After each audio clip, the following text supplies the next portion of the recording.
New video. Oh, shoot.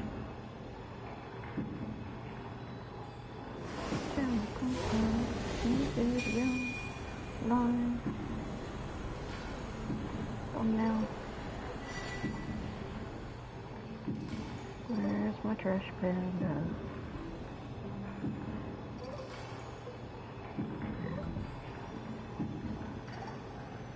There you are.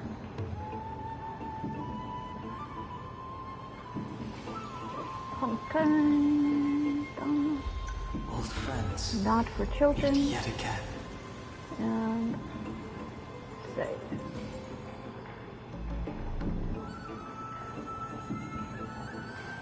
Hi, Kira. How are you? I know. Come on. That's my beer, sweetie. That's my beer.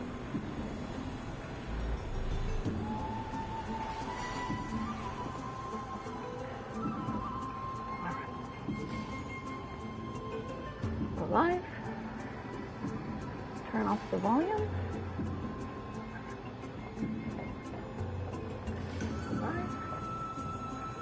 All right.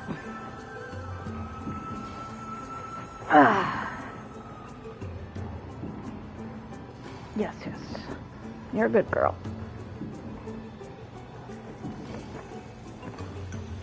Come sit down and sit next to me. Or run across the sofa. Either is good.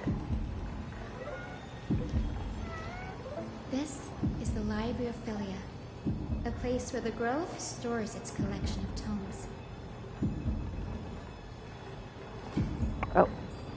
Auto. Thank you. Other than books written by the 7 schools, you can also find philosophical texts, ballads, and religious writings from the Outlands here. Cities that desire to learn from the Grove were apparently expected to contribute knowledge of equal value to what they saw. We've had more than our fair share of hilarious episodes over the years. For instance, it's said that the Erythrocheramists once borrowed a manuscript from a certain author, but ended up returning a copy instead of the original. What's more, the original manuscript was supposedly then hidden here. That doesn't seem like a nice thing to do. Nice? No need to hold yourself back, Danny. You can just tell it like it is. Their behavior was no different from bandits. Well, if you don't mind, did the Grove ever rob Castrum Criminals? Whew. You've got me there. Some said you couldn't even find a dictionary in Castrum Criminals, so I guess they were spared. There are too many books in the Library of Philia. Flipping through them all will take too long. Why don't we use the Biblioslate to search for the texts we need? We can bring them back to Occam for reading after that. Agreed. This place isn't safe. We should leave as soon as we're done. There's still several more scrolls strewn all over the place. I'll gather them while you pull up those texts. This way, nothing will be overlooked.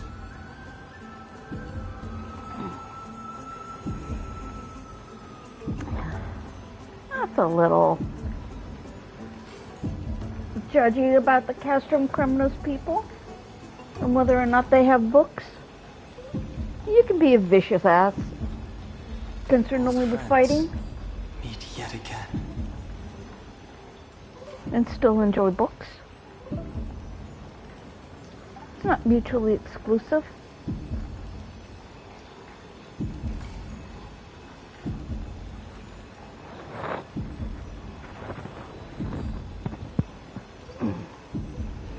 I need you to stop trying to step on the computer, kitten.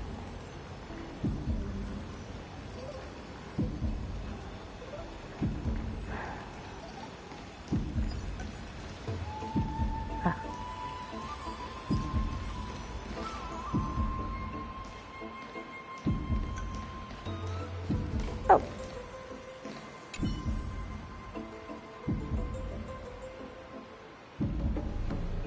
The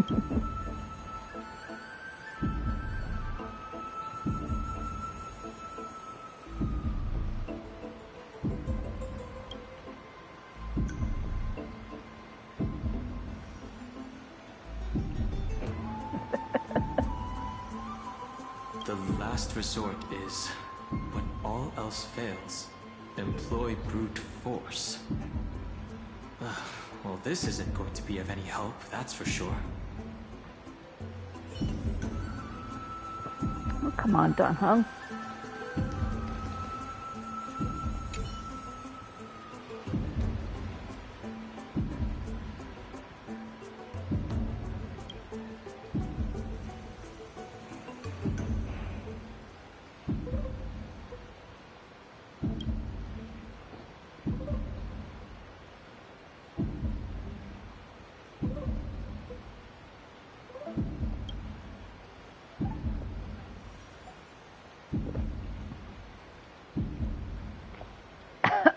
Okay.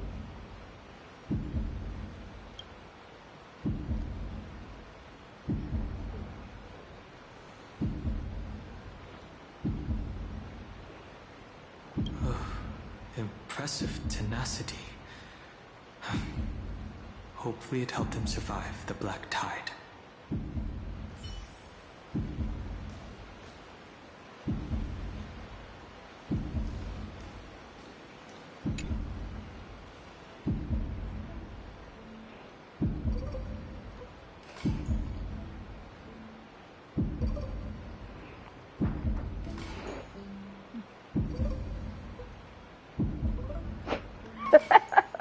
Look, everybody complains about that one professor. This is about Anaxa. I should read this. Hyacinth, you should come have a look too. Ugh, it's so dusty in here. Whoa. Are these all complaints about him? I can already see what they must have written. Anaxa has no respect for the gods. His very existence undermines order in our society. They're probably all things like that. Does Anaxa hold that much influence? Why else would they call him the Great Performer? When Anaxa established his school of thought, the first thing he apparently did was read his own work to everyone. Are the Titans truly an accurate reflection of what humans think gods should be? Worlds created by gods are indubitably perfect, but what of Amphorius? Only foolishness and insensitivity everywhere you turn. An uncanny impersonation. What happened after? They marched him straight to the seat of judgment before he could finish. Though what he took on in the end was more of a debate than an actual trial. He had to address every one of the scholar's allegations, or face expulsion from the grove. The first allegation was... Do you agree that since the Titans created the heavens and earth, so the mountains, rivers, and seas must likewise be their creations? Am I supposed to put myself in Anaxa's shoes and answer that? I'm gonna say yeah. Go for it, Donnie. As told in the myths, the seas, the skies, and the earth are all, beyond the shadow of a doubt, creations of the Titans. Anaxa would have probably been spared a lot of trouble if he had answered this way. Instead, he quoted past instances of the Flame Chase journey, and posited that humans have the potential to take over the divinity of Titans. Needless to say, his critics didn't take kindly to his answer, so they followed up with a second allegation. You claim to be studying souls, yet you are, in fact, defiling them and committing acts condemned by the gods. Do you admit it? That's a serious allegation. Did he really do that? Anaxa Anaxa always wears an eye patch, never removing it, even when alone. Some say he used one of his eyes as an alchemical ingredient. Every being in the world owes their safekeeping to Kithily, and this is even more so for the Chrysos heirs who have divine blood coursing through them. If he has really done something of that nature, then it'd indeed be sacrilegious. Thankfully, they had no way to prove it, so it amounted to nothing more than an allegation in the end. One by one, Anaxa engaged in wars of words against those who would challenge him. Toward the end, a scholar asked him, "Anaxagoras, have you any respect for the gods?" It was only after a brief silence that he answered, "I have never denied that titans are meant to be noble constructs." What he didn't say, that the Titans are not noble, rings louder in this case. Yes, I'm not sure how that controversy was eventually resolved. But what's for certain, at least, is that Anaxa was allowed to stay in the grove where he continued his research, despite being regarded as a heretic. By the way, this stack of complaint letters has reminded me of a place in the grove. We may find clues there that aren't on the teleslate. I'm talking about Anaxa's alchemy lab, hidden between the cornerstones. Given the Grove's meticulous approach to archiving, could there really be such an oversight right under their noses? It's a well-kept secret. Among the 7 sages, excluding the nominal chief sage, each has a private sanctuary where they can conduct research undisturbed in their free time. Even the administrators of the Library of Philia are restricted from accessing those places and documenting the sage's research. But with the grove in the state, I'm sure Anaxa won't be mad even if we sneak into the lab for a short while. Right? Right. These Okay. trees, they're like a maze.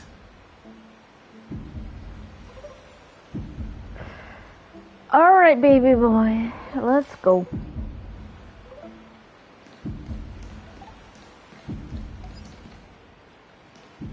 Do do do do do do.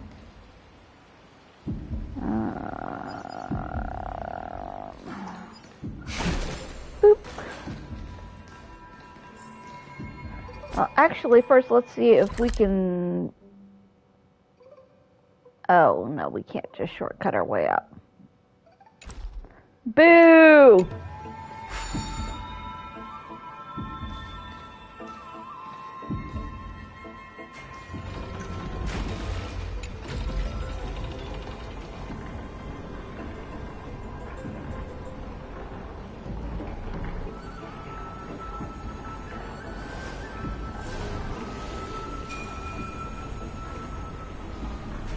Such a pretty tail. I'm so glad you're getting a permanent one, and I really, really hope we get to keep that form.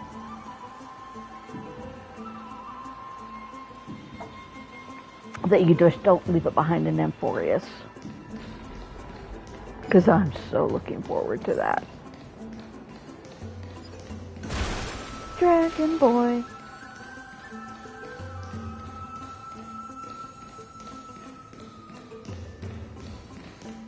This is the place, but where is everything? Good Materials question. for alchemical experiments, matrix diagrams, and even the seal to the lab. They're all gone. Did the Black Tide destroy it all? No wonder we didn't see any defense mechanisms along the way. Have you ever been here before? No, not even close. Not only are alchemy experiments high-risk activities, but Professor Anaxa also has a penchant for using bizarre materials. Students often saw him walk in looking right as rain, but come out covered in soot with his hair singed. Naturally, no one dared to come near this place. Huh? That bookshelf over there seems to be the only thing still intact. For a given value of intact. I mean...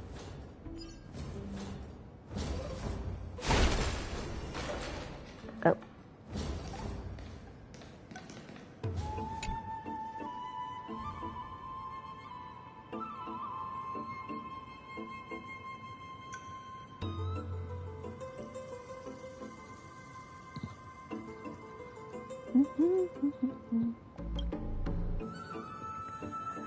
Research the new spores school of thought. A study on the Chrysosaur's background is mixed within.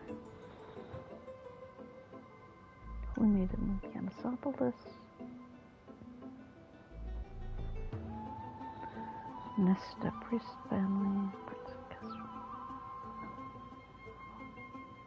To the Divine Titans. Priest families were Blood and Cyrus. Creator.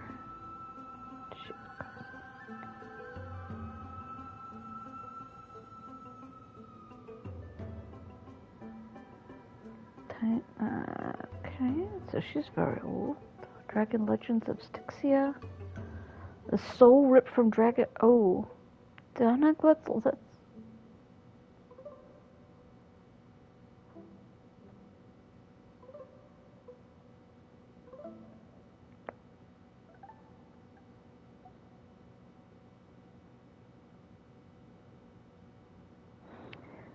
right. We will. Donna, just. What's going on? Anaxa is conducting research on our friends in Alchema and... me? This journal contains several intriguing points. From the Abyss of Fate to Castrum Krumnos, I've seen many a Titan creation during my time in Amphorius. Life forms created by Circes can also be found in the Grove. But fusing them with human souls through alchemical means? I can't even begin to imagine. You are so messed up. Anaxa. And a Zagreus. Anaxa seems to hold special interest in the divinity coursing through the Chrysosaur's veins, and has even conducted a thorough investigation into the heroes' backgrounds. It wouldn't have been so strange if he had focused only on Cassie, given her own curiosity about her origins. Plus, considering that the new sporists have crafted omnipotent medicines capable of curing diseases, it also makes sense that he would conduct research on immortal Chrysos heirs. But now, it seems Anaxa's objective was never to create medicine, but to identify the origin of the golden blood and figure out its inner workings. Through alchemy, Anaxa aims to refine the golden blood in the Chrysos heirs to a degree of purity equal to divinity. This must be what he means by close to true purity. But treating both Titan creations and the human body as materials to be used in alchemy experiments? That's rather extreme. That's scientist. Danny, look at this. I have a bad feeling about this.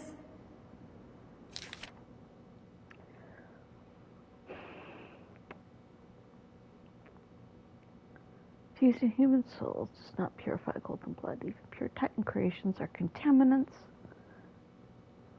Soul fusion repairs the impurities of the soul or maintains a connection to dying souls.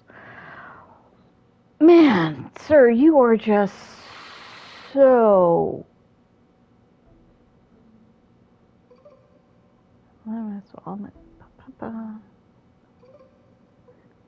of an alchemical process, the Chrysosaurs are closer to the Titans than the creations. Should not have considered Hypothesis. Living titans prove impossible to restrain, and dead titans offer no insights. But dying titans... I will melt a titan and reach the true essence of soul. Well, you've got Cersei's now, and she might actually help you in this. Considering. My biggest fear. It's come true. After going through his notes, I think I can piece it all together now. The Naxa was carrying out experiments on soul transmutation. Do you mean he's trying to reconstruct human souls alchemically? Yes, this is what he was secretly conducting research on. Something he had to keep hidden from others. Compared to his public speeches, this is the real blasphemy. Oh, I just thought of something. What's wrong? Do you remember when the Black Tide was approaching? The Grove had planned to send Cersei's core flame to a safe place. But an accident happened along the way, and Anaxa lost his life in the process. But Cersei took over his body and resurrected him, which led us to the situation we're in now. That's right. But what if Professor Anaxa's fusion with the core flame of reason wasn't an accident? What do you mean? Put yourself in his shoes. Knowing that the Black Tide was closing in and your time was running out, what would you have done?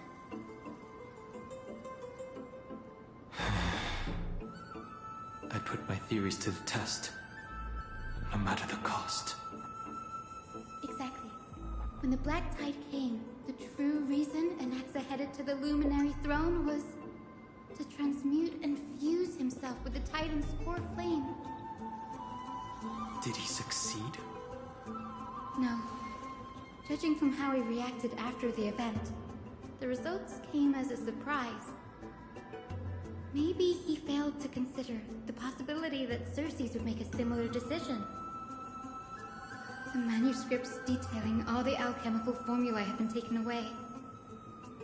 His research is still ongoing. Could he have taken them for other purposes?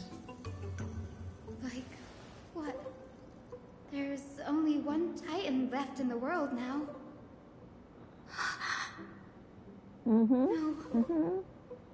No way.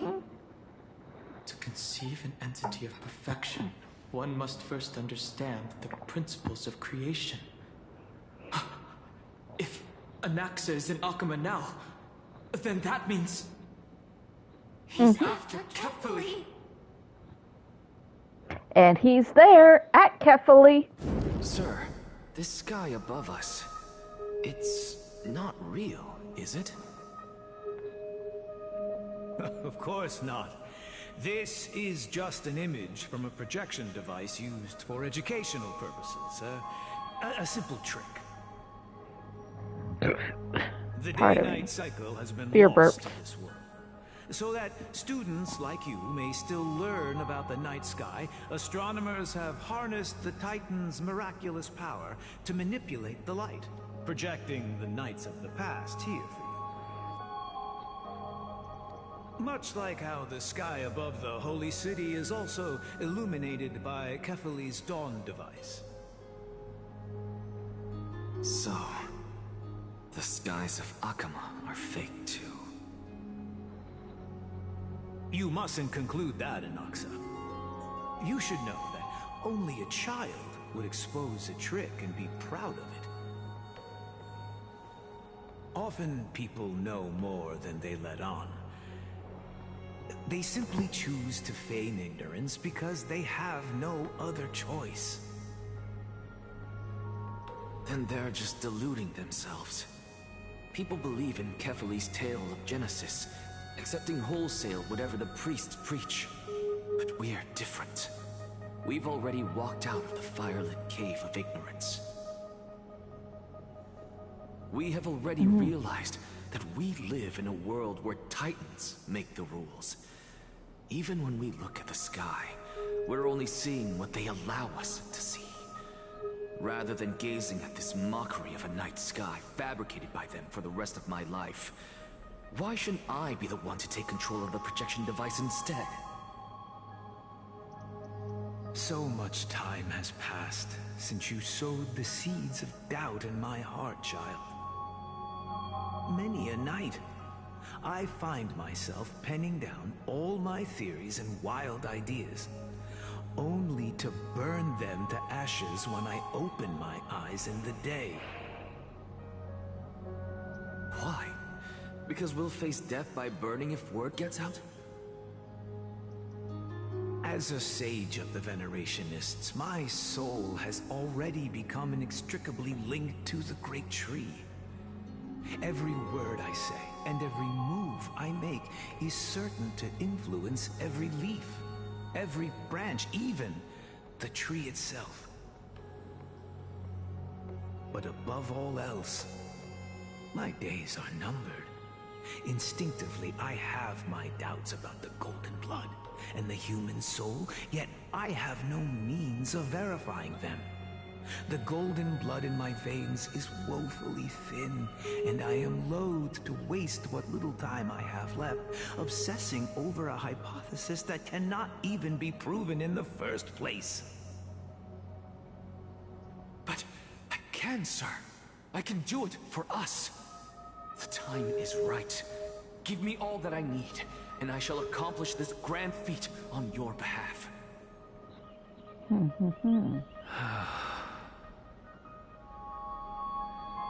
You're right. I shall do just that. In the next meeting of the sages, I will spare no efforts fighting for the rights you deserve. Go. Establish your own school of thought. Find out what we are. Become the one who conquers the ultimate truths of the world. Child of humanity. You didn't go to such lengths for an audience with Kefali. Just ask him a few questions, did you?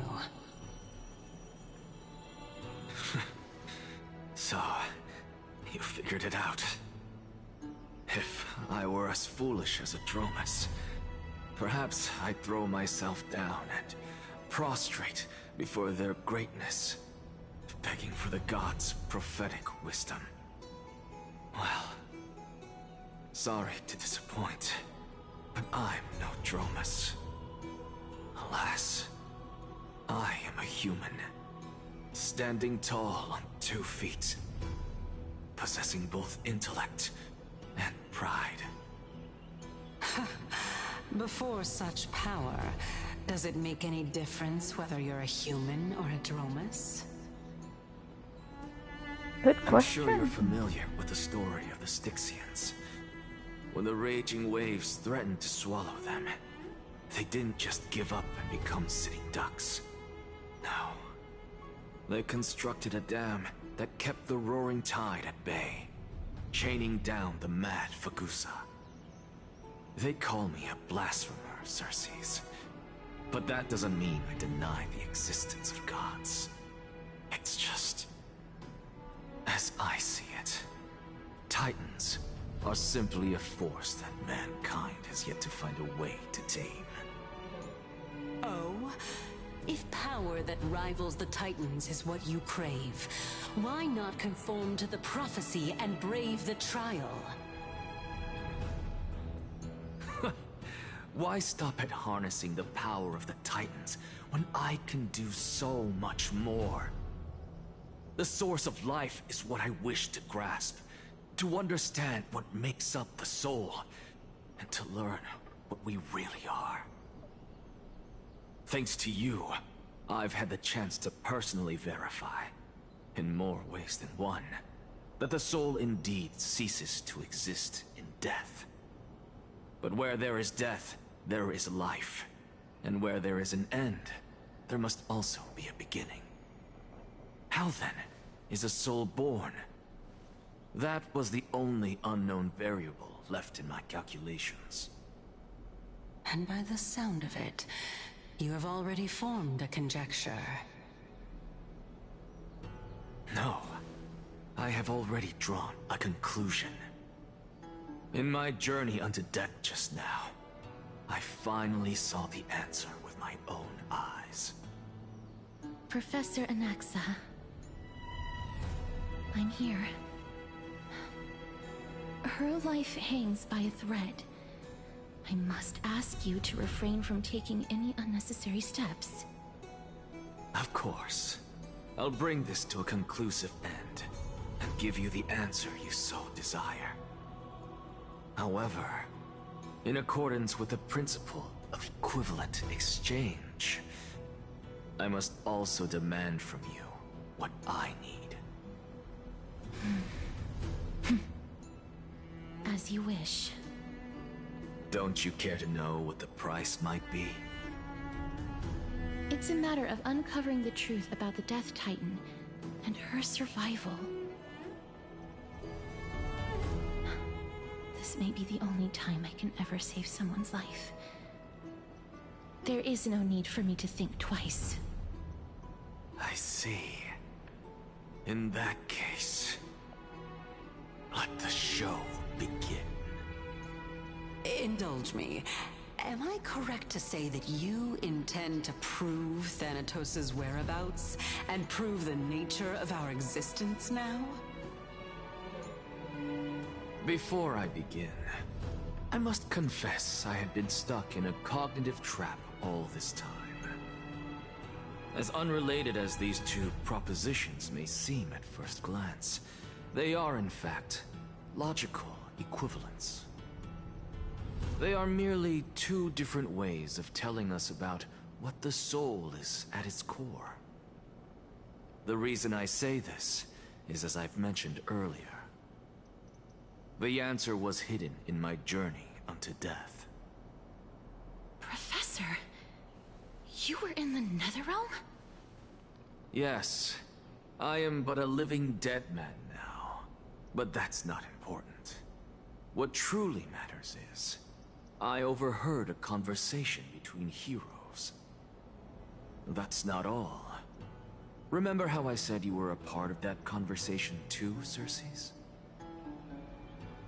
And I've told you that I have no recollection of such an event. That was likely just an illusion conjured up by the mind of a dying man. Of course you would remember. Because that wasn't you. That was Calypso, one of the 7 sages of the Grove. Calypso? Huh? That's the name I made up on a whim when speaking to this girl. How do you know of it? And surely you jest. Don't you think I, of all people, would know if that were the name of one of the 7 sages under the shade of my tree? Don't you claim to know the Grove's past like the back of your hand? It seems you've lost even the memories seared into your soul. Use your head, Circes. Since all of this took place in the realm of the dead, it stands to reason their likenesses are of souls from the past. The living cannot step foot into that world. So who could they be? Think about Calypso. Why does she share your likeness? Yet you have no idea who she is. The answer is evident, is it not? Those fallen heroes are the mortal incarnations of the Titans before their ascensions to godhood. The gods aren't master creators born out of thin air. And they are no different from humans, because they all evolved from one.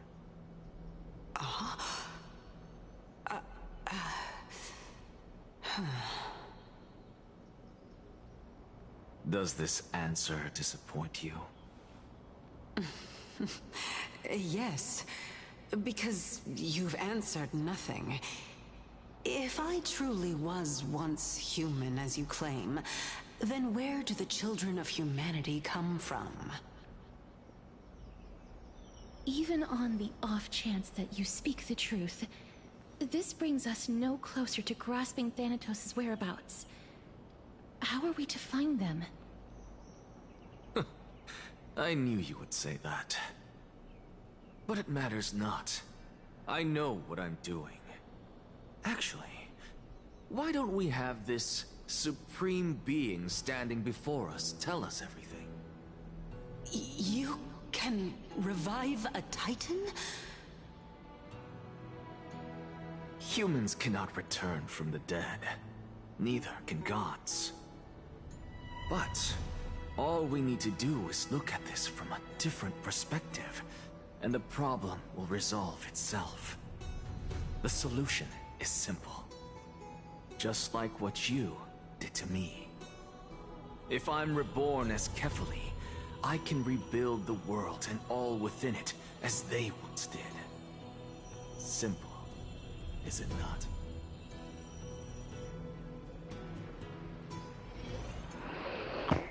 Whee!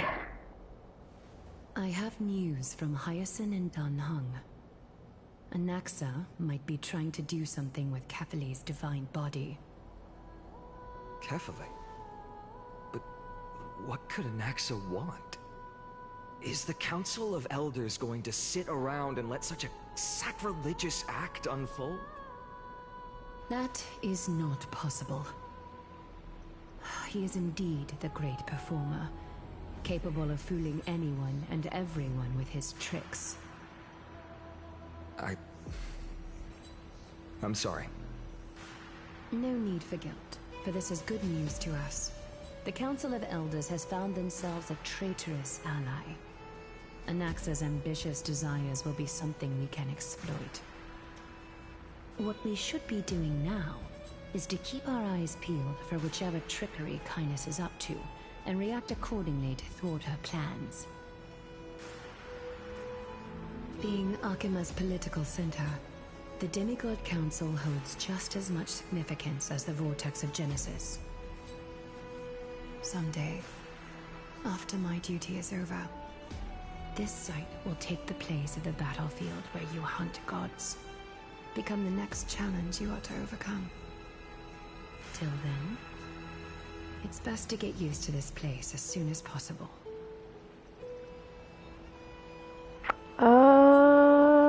Yeah, we'll be waiting here for your good news.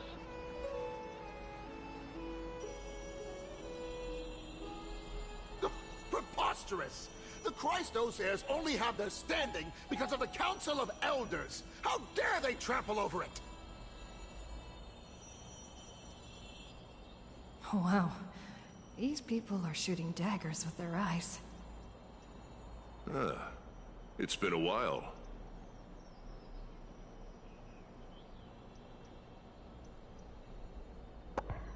I'm trying to remember if we have ever met. I don't think we have. That's fine. I recognize you. The young lord has nothing but good words about your courage. It has indeed been some time, Lord Krateros. What brings you here in such haste? Shh.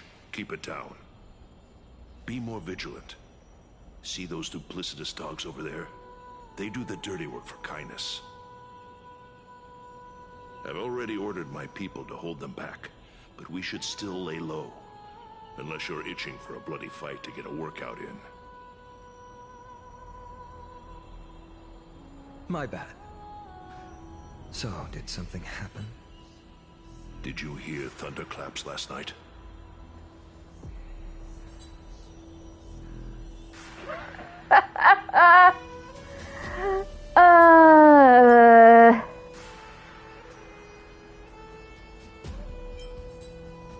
Packer, what? She's been through a lot lately. Please pardon her. Can you tell us more about these thunderclaps? Thunderclaps are beacon signals of strife. They are a message from the young lord. He threw a spear bearing several words at Akama. Watch out. The Flame Reaver is back. I guessed as much. Uh-oh. We didn't actually kill them back at the Kremnos Arena. Uh-oh. I figured this is something you would want to know. We Kremnoans never back down from a fight. So if you plan to take that thing down in a battle, reach out to me anytime. You have my gratitude. I will let Aglaya know about this right away. Remind her to be on her toes while you're at it. That vicious kindness has been unusually active lately. Those lackeys she keeps undercover have been going in and out of the city a lot more frequently these days. Some even seem to be getting Kremnoans to defect to the Council.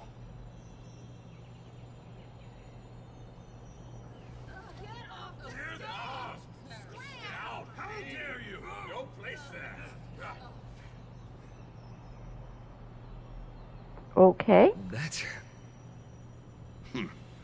Looks like you can see it for yourself. We should get back. Thank you for the intel, Lord Crateros.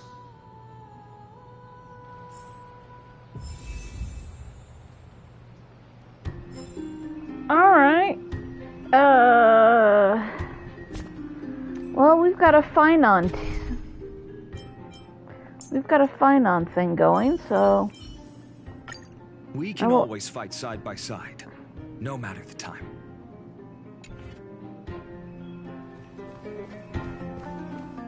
We've got Finon with us, so we'll bring him.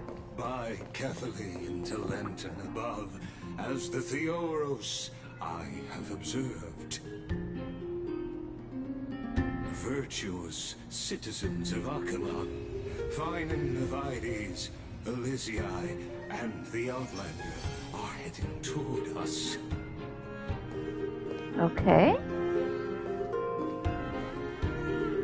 Anything more to say?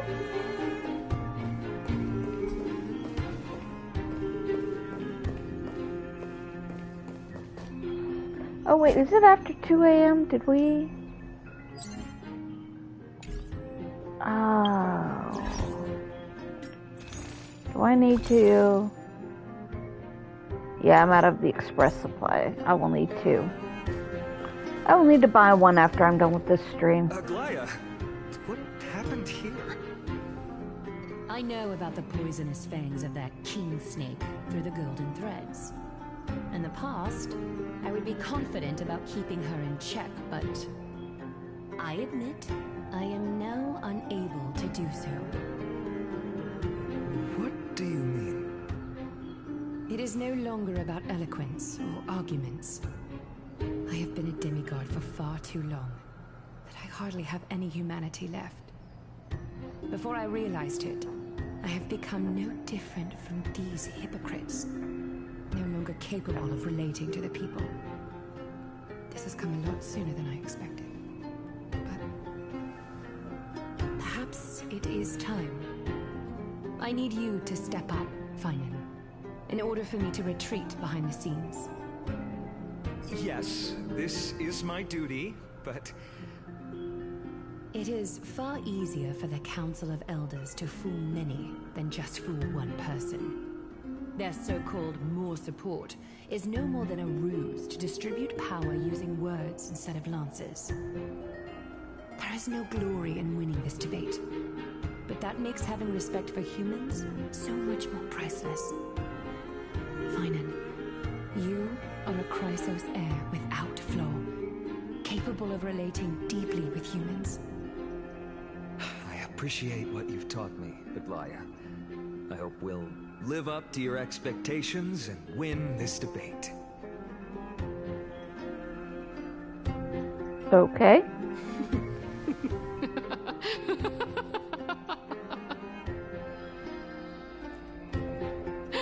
Oh, you've done well, Lord Calictus. Let me take over and personally close this debate for today. Dearest counselors, Let it be known that I sorely miss the blissful times portrayed in lyrical poems. Back then, Amphorius was home to nearly 1,000 cities, each with their own local faith, while gods walked the earth and shared close bonds with humans. Yet, in the present, people from all over are forced to leave their homeland to seek refuge in the holy city, where they hope to rest under Kefali's protection. All of us have long been in the same boat, with no way out of this plight. We didn't have a choice in the past, but now the Council of Elders brings to the table a new possibility. All I have left is one question for you. Would you rather strive toward the unheard of Era Nova, or return to the prosperous Era Chrysia of our past? Make your choice. Now, which of the two would lead mortals to an ideal future?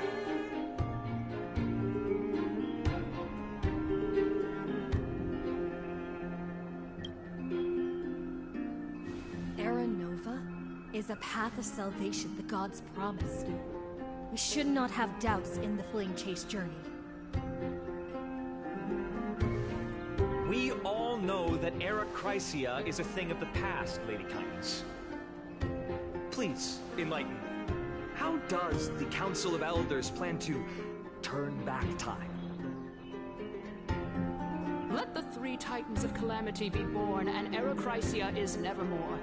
But bring demise to those Titans, and Era Chrysia will descend upon us again.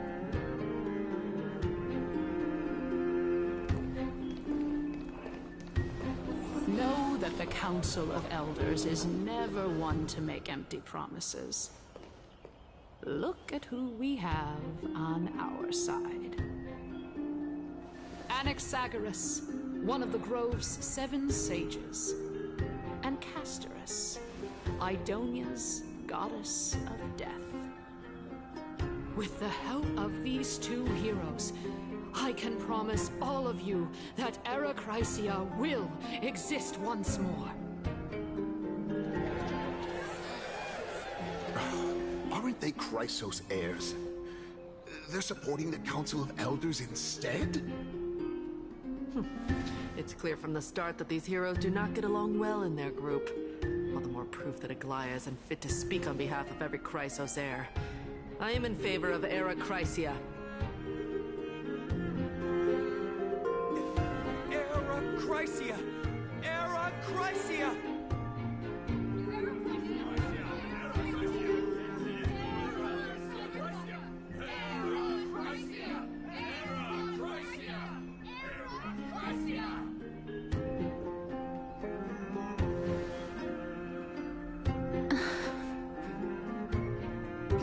Castorus? Why are you standing over there? You finally arrived, Naxa. So have you, Cass. Don't worry, Glaya. Well, I know that you have many queries.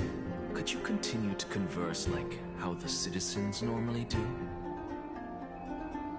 Tell me, dear citizens, if we successfully retrieve and return Thanatos' core flame without anyone passing the Death Titan's trial, what would happen next? The answer is simple. We will have a chance to rid the world of death and bring Amphorius back to an era when all beings live forever.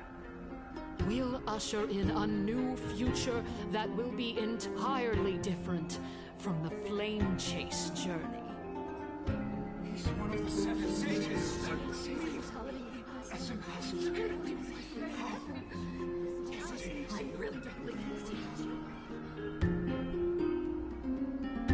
Your proposal is much too idealistic. As long as the Black Tide still exists, how can we go back to the old days? Remember what I previously said? Kefali's core flame is guarded by the secret power of the Council of Elders. Plus, Pagusa's water curtain will be able to block out any external perceptions. Tell me, dear citizens, have any of you ever seen even a glimpse of the threat that this person is talking about anywhere within the walls of this majestic holy city?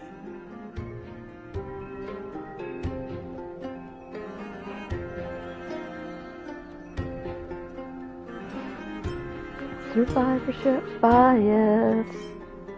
But damn, Anaxa is laying it down beautifully thick.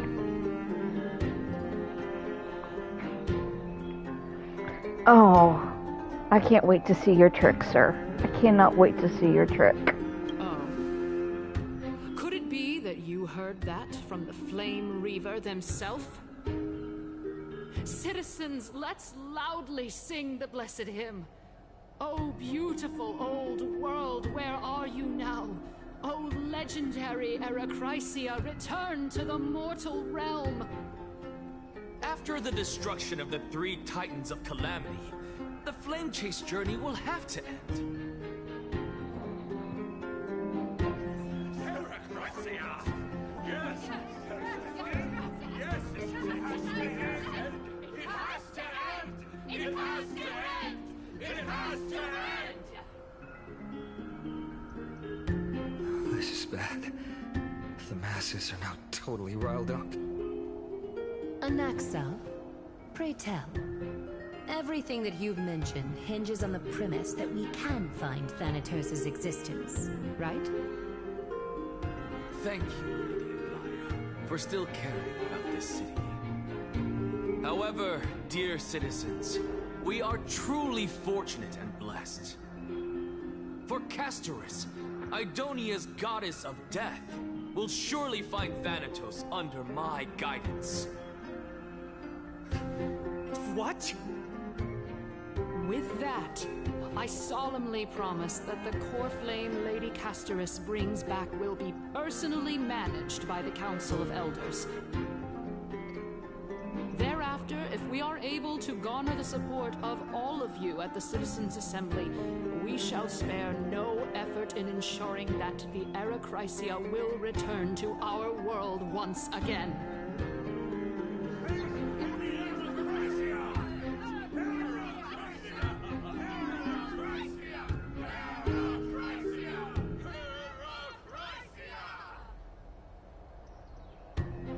With the balance shattered, the result is clear. Buy carefully into Lenten above, as of the Theoros I have observed. Akama has chosen her destiny. The issue up for discussion at this Citizens' Assembly shall be modified to the suspension of the Flame Chase journey. This resolution shall be put up on the Wall of Heroes, such that all citizens are aware of the city's way forward.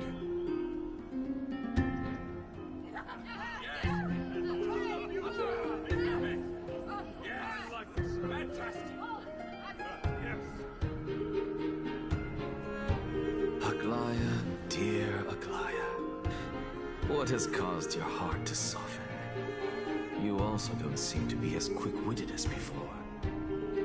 Wag your tongue as much as you like.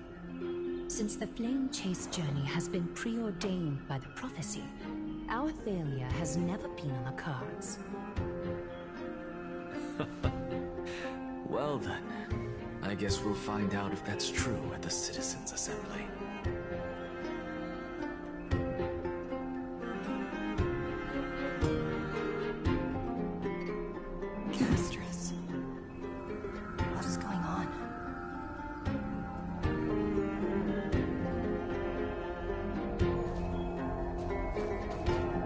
Okay.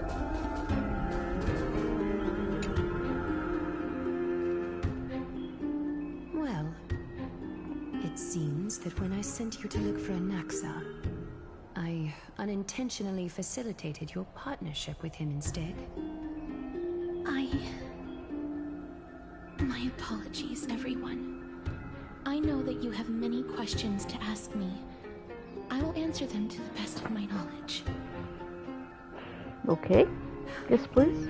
In that case, Please tell us as much as you can. In actuality, he showed me a past that was both long and heavy. The reason I say this is as I've mentioned earlier. The answer was hidden in my journey unto death. Professor, you were in the Netherrealm?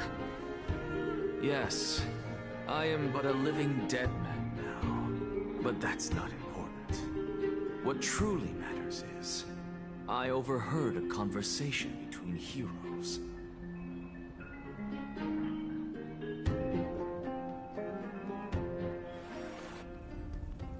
Have you heard of this tale before? A tale about the ocean god's treasured pearl, our hometown.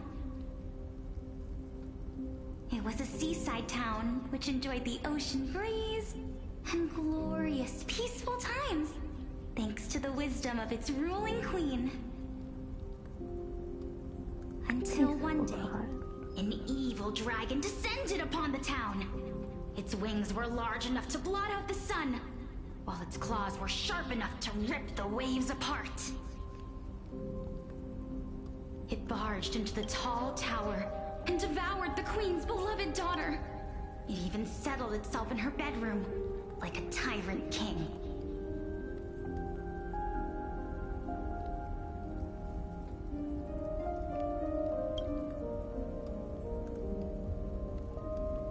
The queen assembled 300 warriors who managed to subdue the evil dragon by chaining it up. However, when the queen slit open the dragon's belly, she realized that the princess had long since been digested, and all that was left of her was a pile of bones. Devastated, the queen wept for several days. It was then that a devious, smooth-talking scholar arrived at the palace and suggested that the princess could be revived through the use of dragon bone and dragon blood.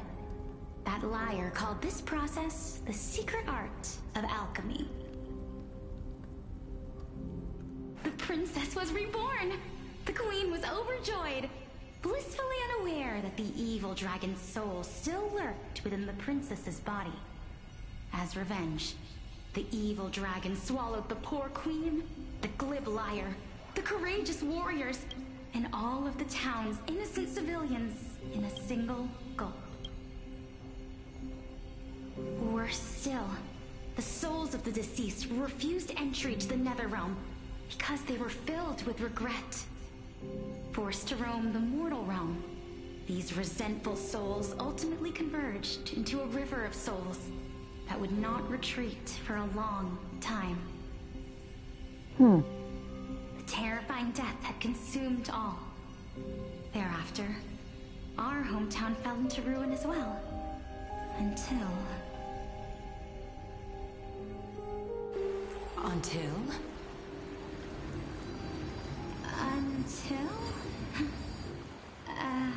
Actually, I don't know what happened next either. Oh my... It seems that you still like to whet people's appetites even after all this time, Pelixia. So, according to your story, this is how I used to look? It's practically a mirror image. And yet, what exactly is this? A miracle that I created with alchemy. As for what it is and how I was able to accomplish it, I'll keep the answers to myself for now. You ripped part of your soul again, didn't you? My goodness, is this cliffhanger really necessary?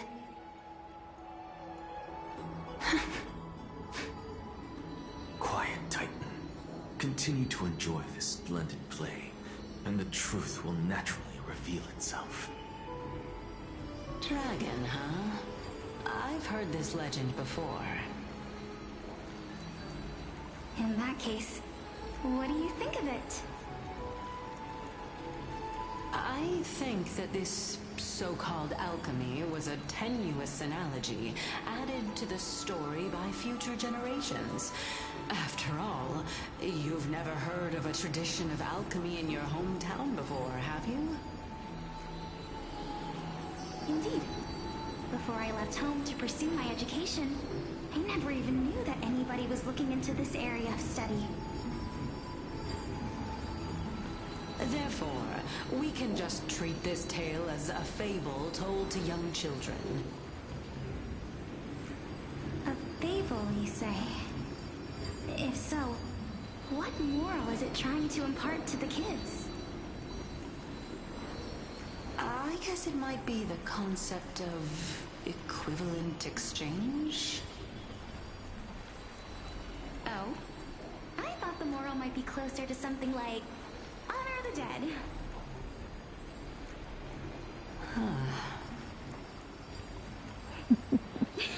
What? At a loss for words?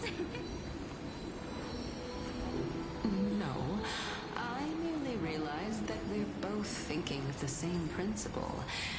If life is priceless, then there is hardly anything else in this world that is of equal weight to it, right? Indeed. As expected of the wisest scholar in the land. You flatter me. Why don't I ask you a question as well, as a form of equivalent exchange? Of course. What is your question? If I imparted my knowledge of the art of alchemy to you, would you use it to resurrect someone you loved? What? What kind of strange question is this? I got it. You're just trying to get me to tell you whether I like anyone, right? Let's just leave it at that. That was rude of me. Yes, I would. Oh? Death is inevitable. In the days to come, I'm certain that someone whom I cherish deeply will leave me for good. If such a mighty power really existed, I think I would use it without hesitation. After all, you, me, and the rest will all have to face that fateful moment eventually.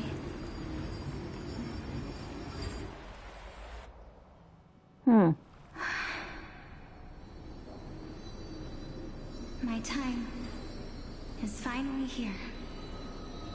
However, perhaps because of my firm belief in the immeasurable value of life,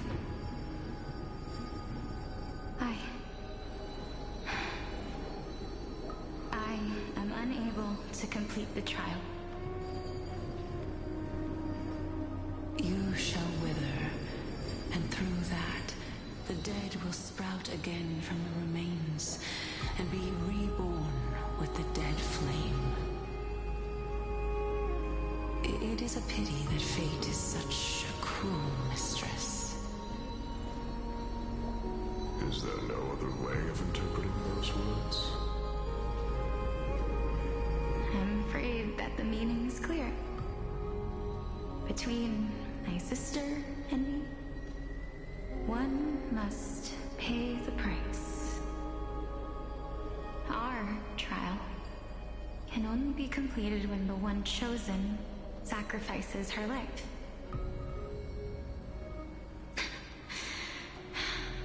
I'm afraid that the prophecy might even have selected a pair of twins for this exact purpose. Fortune makes fools of us all. My sister is prepared to sacrifice herself.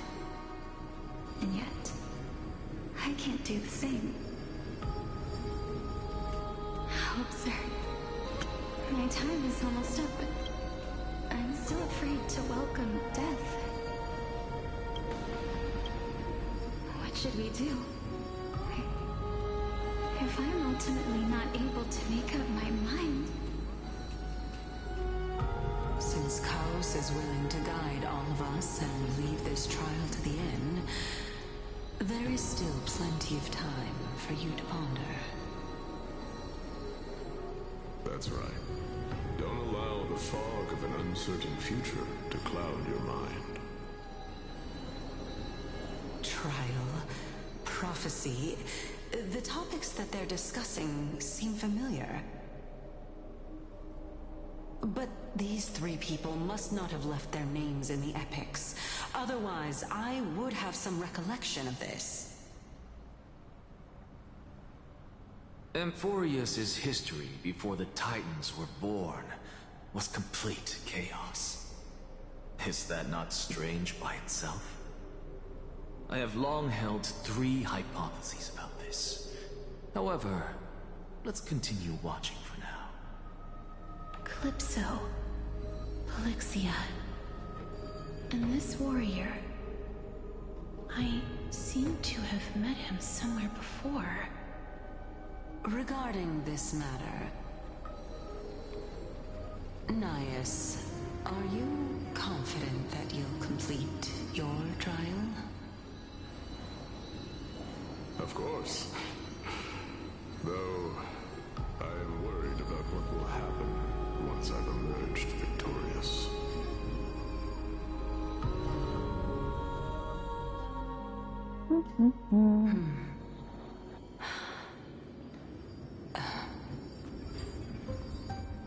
Looks like you have made up your mind.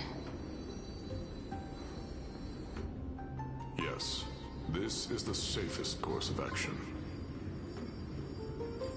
Completely separating courage, honor, tenacity, sacrifice, and reason. You really know how to make things difficult.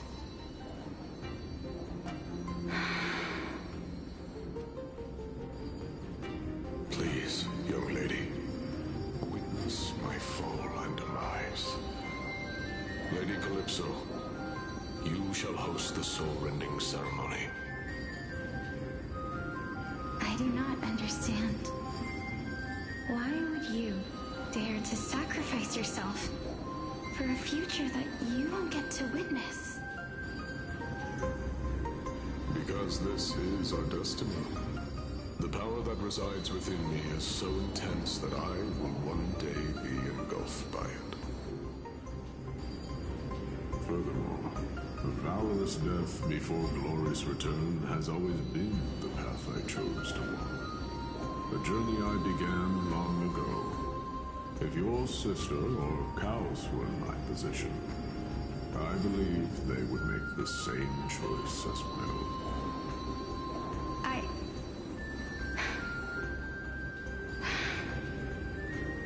I'm not that brave. I don't know how I'm supposed to face such a serious affair.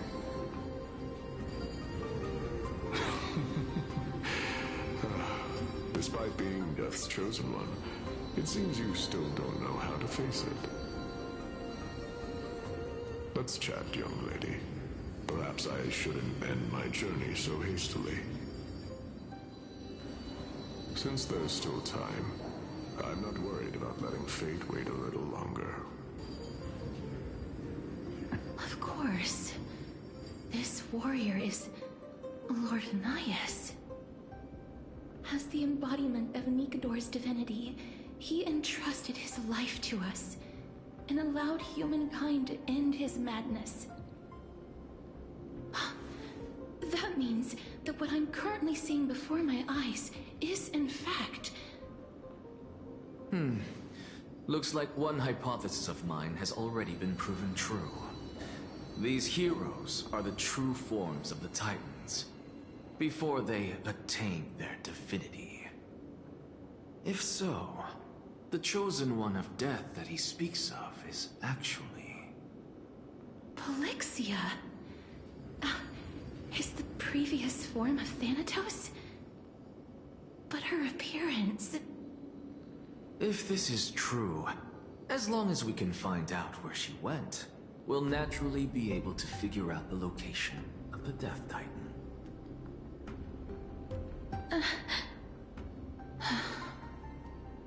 But before that, we first need to witness what ultimately happened to Lord Anias.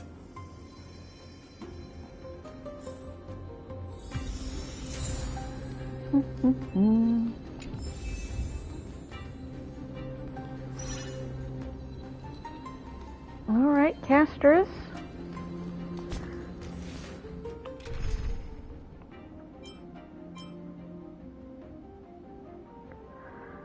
I have a... Oh, wait, can I? Oh, okay. Add casters. Do not worry. My curse is a blessing on the battlefield.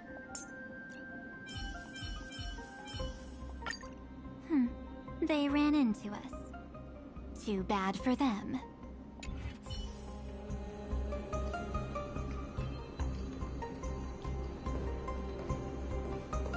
Wait, what is that? Oh, was that fine? That was Finon's. Nikador's courage is a testament that they have never once retreated from a battle. I've heard that these words are still engraved in Castrum Kremnos even today. It didn't occur to me that they were actually part of an alchemical formula. Oh, this is where we ripped Nikador. Sealed within this statue is undoubtedly his sacrifice. They use their own body as our city walls, keeping out and protecting us from the pervasive spread of madness. They are acutely aware that if the end times were to arrive, there would be nothing left in this world to conquer.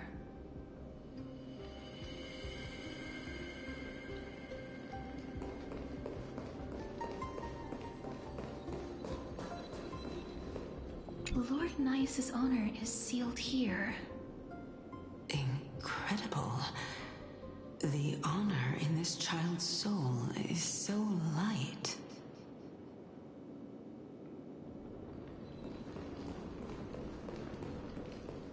I believe that his tenacity is sealed within this statue. Before we fought Nikador, we also released it from the stone statue.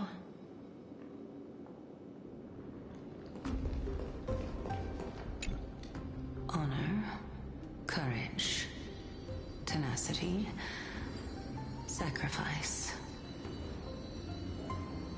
And finally, the only thing that remains is reason. Cheer up, young lady. There is no need to shed tears over a glorious death. All farewells in this world are sorrowful, Lord Nias. No, young lady. As a warrior, I have witnessed too many bitter deaths. But now, all I feel is peace. I did not know until this moment that mortals could live their lives in such a way. Although only a sliver of your soul remains, you remain so optimistic. Or maybe the truth is that you aren't able to feel sorrow anymore. That too. I don't know either. But I am certain of one thing. This is not an acceptance of death nor apathy toward it. It's not even a feeling of despair. just enjoying what remains of my life to the fullest. Enjoying? Indeed. Along this journey that we've taken together, not only have I changed the world, I myself have also changed in the process. And now I have reached the journey's end. When I look back and see the grand epic that I've personally written, how could I not revel in that fact? But when you depart the mortal realm, won't all of your accomplishments be reduced to nothing? Separation and death are two sides of the same coin. Reconciling this doesn't come easily for a mortal.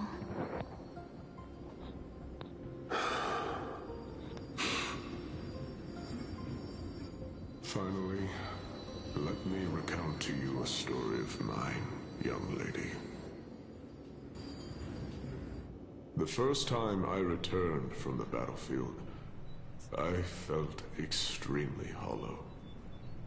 The calamity had devoured everybody on the battlefield but me. When I returned to the city alone, the citizens held a banquet for me that was far from pleasant. I felt as though I was still on the battlefield, and the person who had returned was nothing but an empty shell. It was late into the night by the time the banquet ended. My head still reeling, I returned alone to the barracks. On the way back, I encountered someone. It was a crazed scholar looking at the night sky and muttering to himself by the side of the road.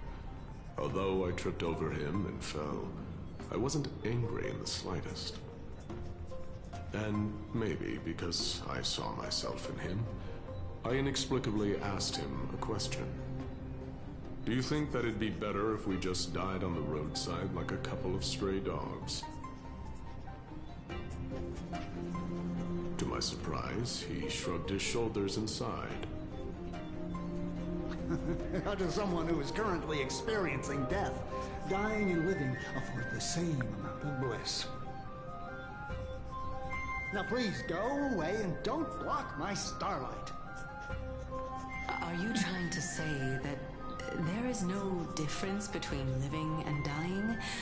For they are both journeys that lead toward death? That's exactly what life is. And death is but a scale to measure how valuable the journey was. Journeys and epics are only glorious and magnificent because all things eventually fade to dust. Therefore, young lady, don't detest your fate. Instead, willingly and respectfully embrace it.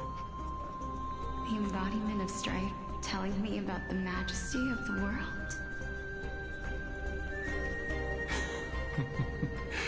Indeed. I believe that when the fated moment eventually arrives, you will be able to understand my words. It is time for me to knock on death's door. I will set up a long table at the end of the road and humbly await your arrival. When that moment finally comes, let us drink and be merry then.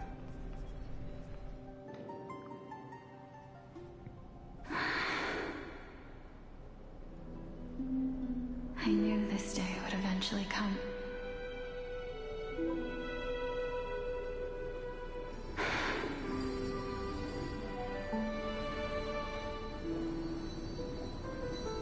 Are the both of you ready?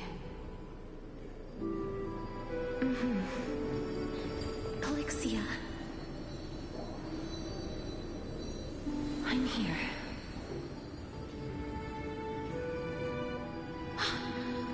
What? This... This is quite interesting indeed. Is this... Calixia's sister? Is it... me? Now, it's time for us to fulfill our promises.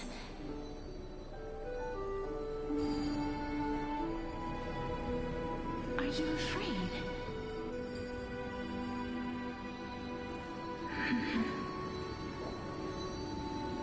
What are you afraid of? That I won't be able to do it.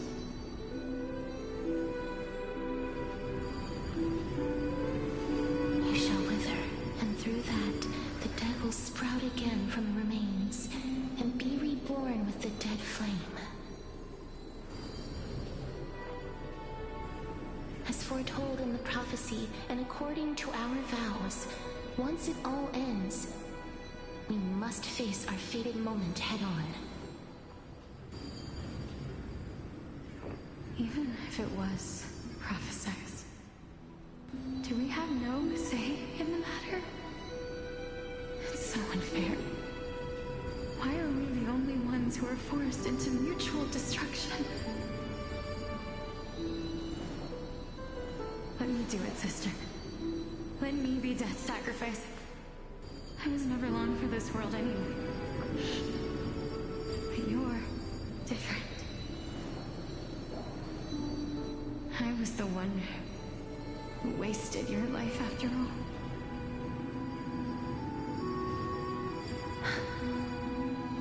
You're wrong, Polixia.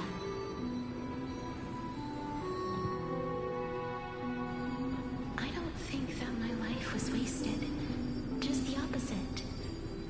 When I finally arrived at this destination and looked back at the journey I took, I discovered that flowers had long since bloomed along the path I walked. It was you who sowed the seeds for this sea of flowers, one that is more beautiful than the promised land at the end of the world. Besides, I have lived a fulfilling life. Even though I was fated for sacrifice, none of the things that I've experienced will dissipate. Instead, they'll forever live on as memories inside your head. Will they not? How could my memories of you ever compare to the actual you? Well then, tell me. What exactly are we?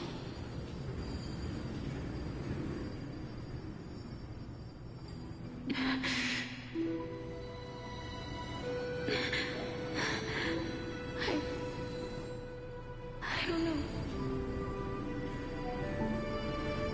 I don't know either. But regardless of what the answer is, regardless of how we're shaped by others, or even by this world,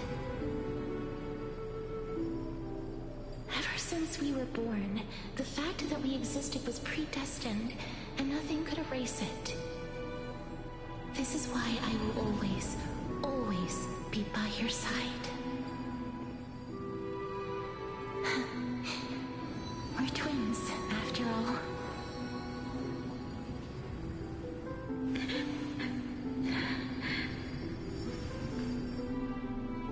All right, my dear Polixia.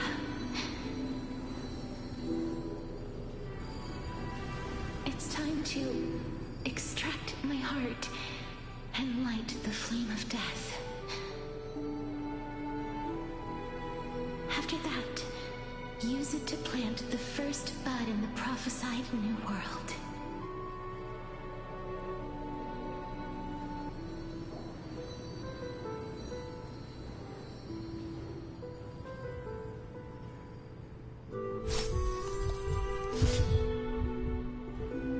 If I imparted my knowledge of the art of alchemy to you,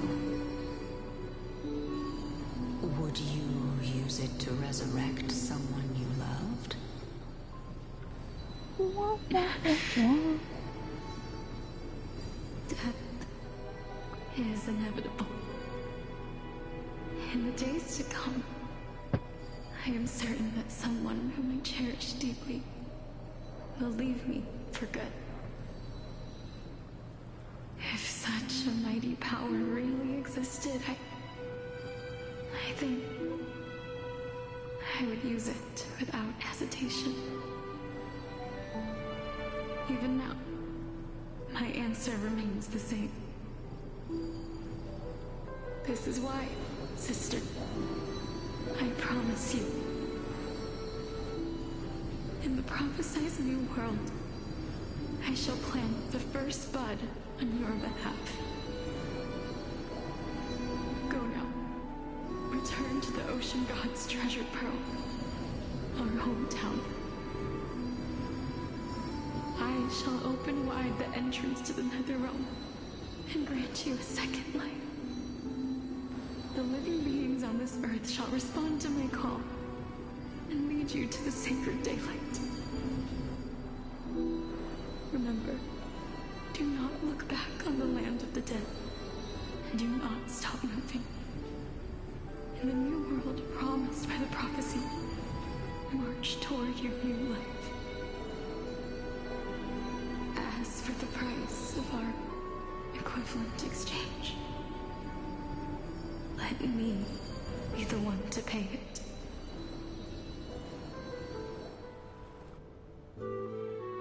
Everybody, we've come to the end. Unfortunately, I am not compatible with the Supreme Being, so I was unable to completely fuse their soul into my own body. However, being able to glean all this from them is exciting enough. I'm certain of this now. Before the Titans that we are well acquainted with were born, a group of heroes roamed the land. These heroes followed a prophecy and took possession of divine authorities one by one, until they eventually became the pantheon of the new world. Just like the flame chase journey of today, Amphorius' history is cyclical in nature. What a startling revelation. This means that the demigods, who bear the core flames, will also become the new Titans at the world's end, thereby shaping a new world? I believe that this is the truth behind the Era Nova as mentioned in the prophecy. This is utterly unbelievable. Besides, those twins in the past, even if they really are Thanatos, their whereabouts are still unknown even today. Are their whereabouts truly unknown? Didn't Polixia mention that seaside town, the birthplace of alchemy and the tale of the dragon? In our world, there exists a city which perfectly matches that description. Styxia. But the people there worship Vagusa and bear no relation to Thanatos. I have also never been to that place, as in the time of Idonia, it had long turned into underwater ruins. Take this. This is... the Nuspor's masterpiece, the Philosopher's Stone. It was made by transmuting all of the sages' wisdom into a single entity, with their flesh and blood as its foundation. Remember, I've mentioned before that the art of alchemy is all about conversion, tempering, and ascension. This process also applies to the pursuit of truth. Regardless of how unbelievable this sounds, the truths of the world have been refined from the impurities. Think about the story of the dragon. This stone will lead you to your real hometown, allowing you to reform the door to the Netherrealm and discover Thanatos' fate. You still look as confident in your victory as ever, but what if your conjecture is wrong? Simple. I shall merely admit to the entire world that my experiment was a failure. However, my line of thinking will not fail, because I have already planted the seeds of doubt into the hearts of the masses. Actions speak louder than words, Castoris. With the assembly about to begin, don't forget the promise you've made. I've already searched for so long. I'm willing to try one more time. While we converse, her life is also slowly slipping away. But before I leave, I have another question. What exactly did we witness just now? That was the world imprinted in Kefali's soul. If we are to prove its existence, you must take the final step. Go. Do not disappoint me. I understand. God, Professor, you are such... Don't get antsy. I still remember the question you posed to me. As a scholar, I do not wish to offer up ambiguous conclusions. Let's discuss this topic again when she manages to find the evidence. I merely wanted to ask, was that stone transmuted from your heart? If so, rebirth is no longer an option for you. Why not?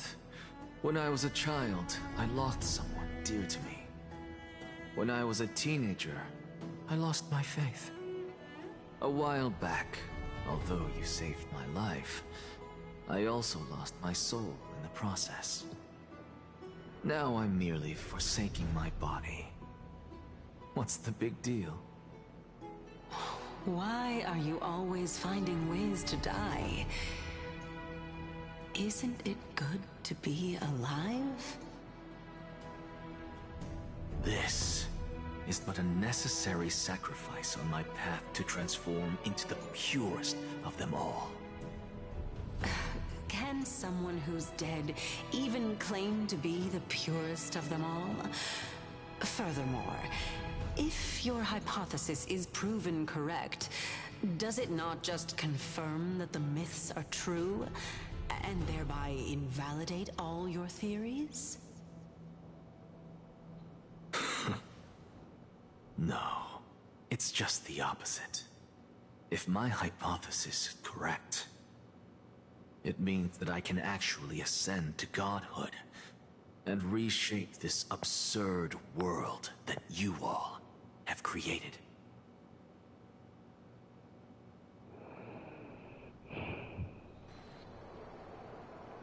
That's a lot to take in at once.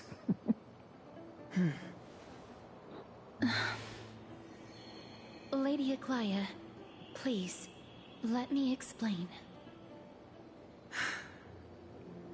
Go on. You know that the core flame of death has always been the greatest unknown regarding the Era Nova, which is why both you and Kindness desire to gain the power to control that core flame in the approaching Citizens' Assembly. Professor Anaxa has come to a consensus with Kindness. They want to suspend the trial once Thanatos' core flame is reclaimed, hoping thus to eradicate death from this world. If they're successful, then the flame chase journey will cease, and Akama can enjoy everlasting peace. But I know this runs counter to your wishes. So long as we do not usher in Era Nova, the Black Tide will never be eradicated. Even with Lord Mighty on the front line, and the Black Tide not posing an immediate risk, the danger nevertheless remains. Honestly, it's difficult for me to assess the pros and cons in this decision. But someone must bring the core flame before we can begin negotiations over it. The Titan could be very near. I cannot let this chance slip by. Besides, Someone has to make this trip to bring back Mrs. Soul. Well said. You already had every reason to seek an audience with Thanatos. It's that great performer who has weaponized your wishes and placed us in this difficult situation. A world without death. Do you desire that too? If fate dictates that my path must oppose yours, I will do all I can to resist it and protect what I aspire to achieve. Lord Mighty showed me that without taking the first step, all talk of what follows is moot.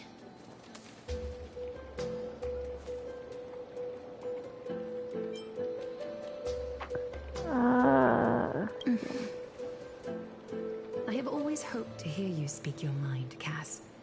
And I am glad to have heard your true thoughts. Styxia. I visited that place in the past. Though it is now an island surrounded by the river of Soul's torrents, it's not hard to see its former splendor. Go.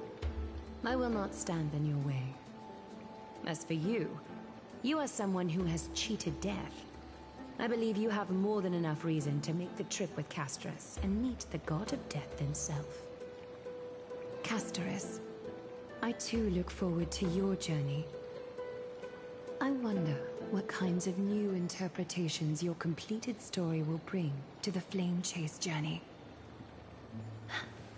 Thank you, Lady Eclia. I hate to put a damper on this heartwarming moment, but if Styxia is now an island surrounded by the river of Soul's torrents, then how do we find the way in? Lady Trebe is probably... The answer is quite simple. In the Mids, Zagreus once made the domain of the dead their treasure vault. That is to say, they could enter and leave the Netherrealm as they pleased. And if they could do that, then it follows that the demigod who inherited their divinity must be capable of the same. I'll see you at Marmorial Palace at Action Hour tomorrow. Cypher shall be your guide to finding that ancient city.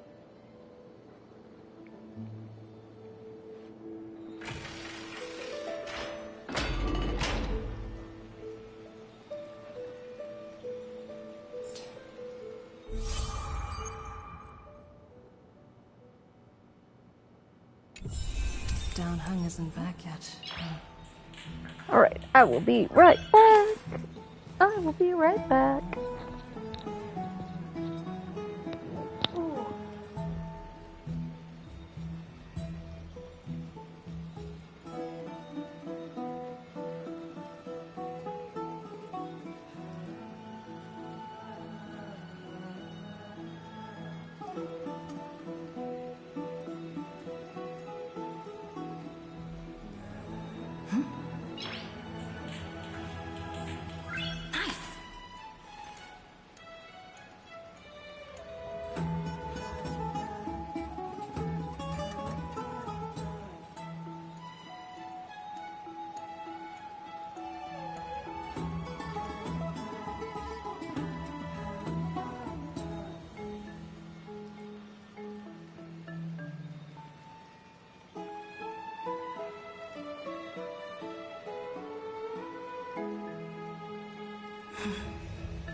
Okay.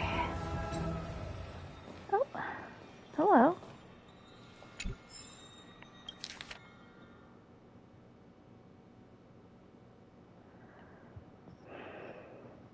No serious injuries. Whoops.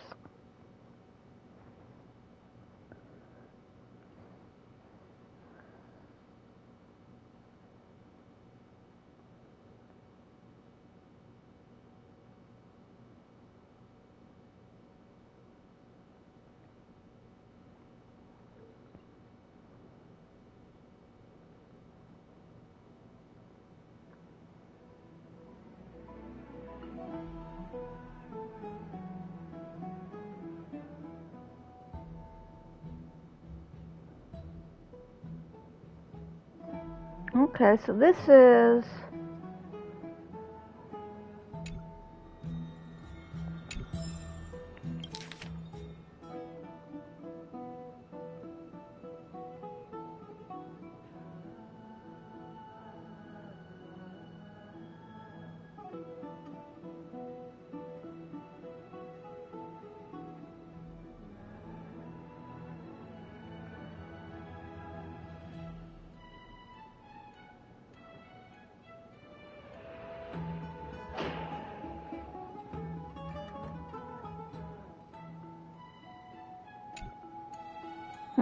Okay.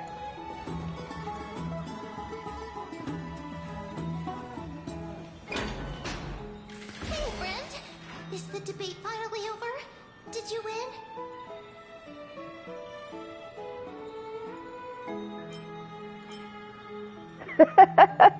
What a glorious defeat. You sure know how to look on the bright side. Well, moving on. I was hard at work even while you were at the debate. I borrowed a mountain of books from Cass to see if I could find a way to solve your problem. Let's see. I still have... only 32 books to go. You can do it, ma'am. Really? Oh, that's fantastic news. I knew it. Hard work always pays off. Especially if you're as diligent as ma'am. I feel like a huge burden has finally been lifted off my shoulders. Why are my eyelids so heavy all of a sudden? Oh, you're right. Then I'll go back to...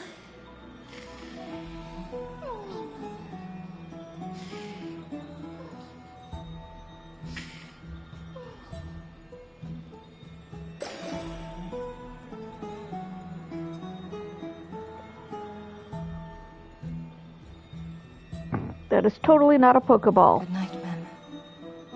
Good night, Akuma. It is nighttime now, right?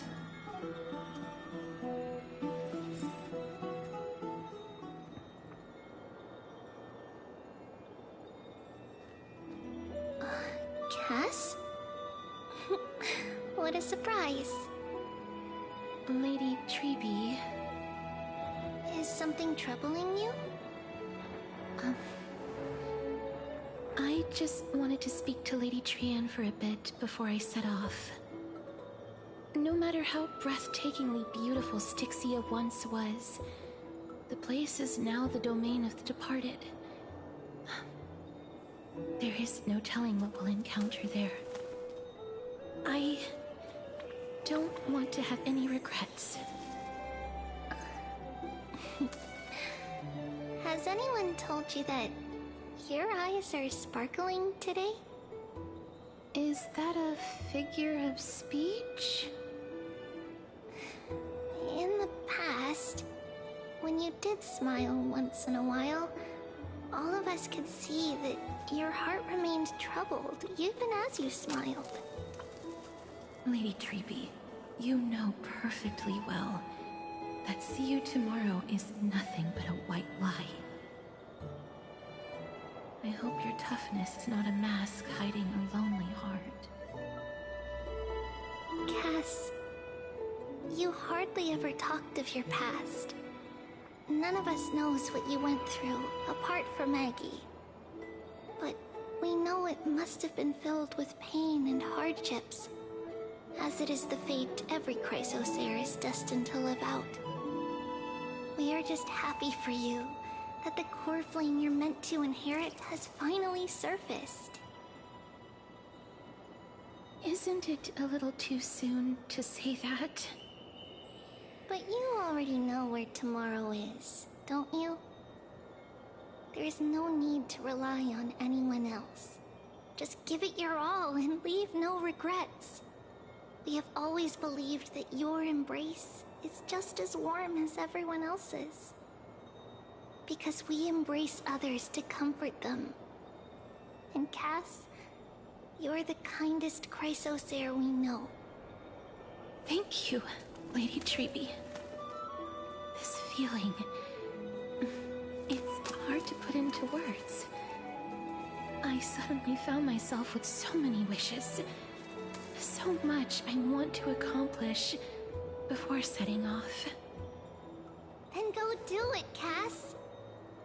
Trian was actually working on a surprise gift for you. It's a pity she didn't get to finish it. But now Trinan and I are working on it, and we'll make sure to give it to you. So, let's meet back here when you return from Styxia. Safe travels. See you tomorrow!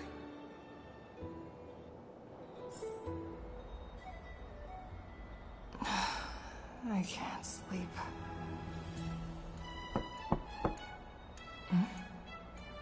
Who could it be?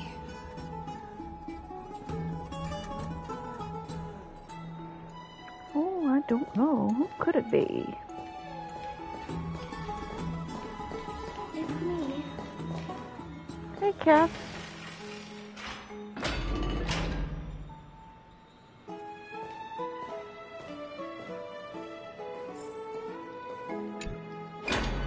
I hope I didn't wake you.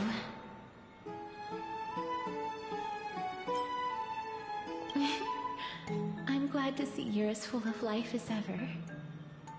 I'm here because of private matters, actually. If it isn't too much to ask, I'd really like it if you could come along with me to retrieve something. Sure. Aren't you going to ask me what it is? Does it matter? It isn't a long way from here. Shall we? Alright, Cass. Hang on. Team change. There we are. Alright, let's go. Have you heard? Seems like all the rooms...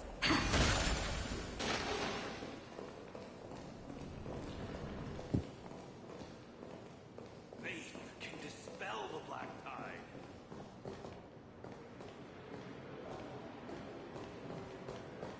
The streets are packed. It seems the vote to pause the flame chase journey has begun.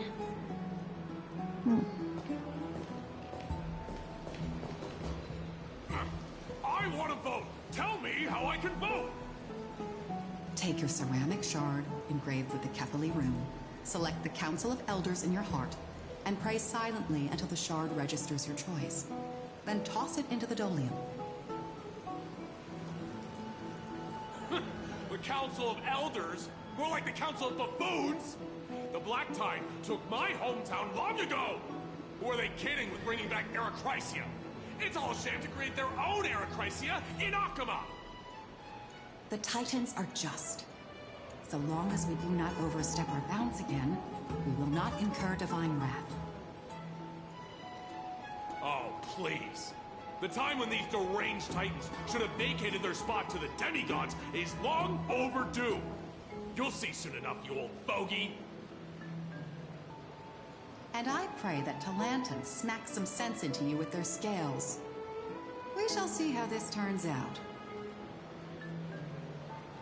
That was quite a spectacle.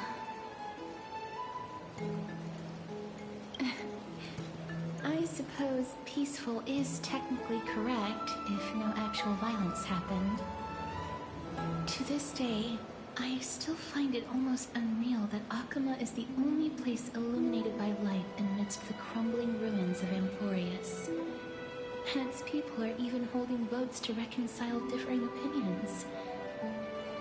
This peaceful sight is making me forget that this is the end times.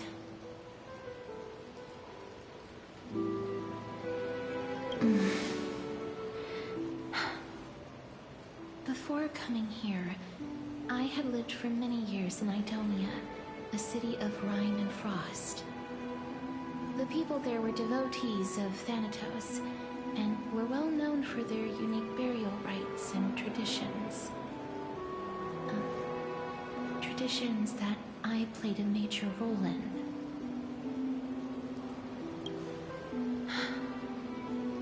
Yes. You now know me as the Mortician of Akama. But back in those days, I was Idonia's Maiden of War. I was trudging across the frosty plains on my own when the Idonians found me.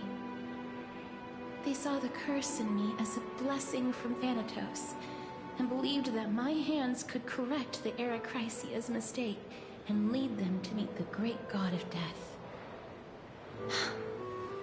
They provided me shelter, but in return, I was expected to grant merciful deaths to war captives, prisoners bound for execution, and heroes alike.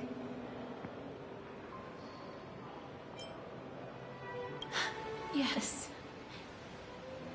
No matter how kind or cruel the means, nothing can change the essence of death. Taking away someone's life is never worthy of religious worship.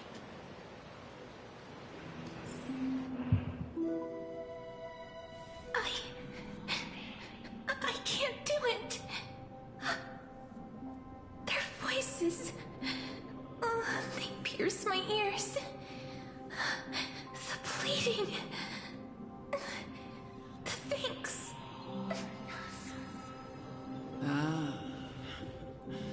I know that feeling, child.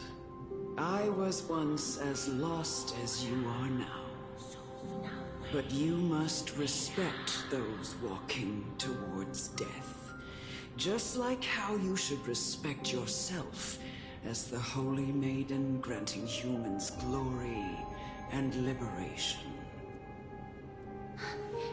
What you're asking me to do is no better than the task of an executioner.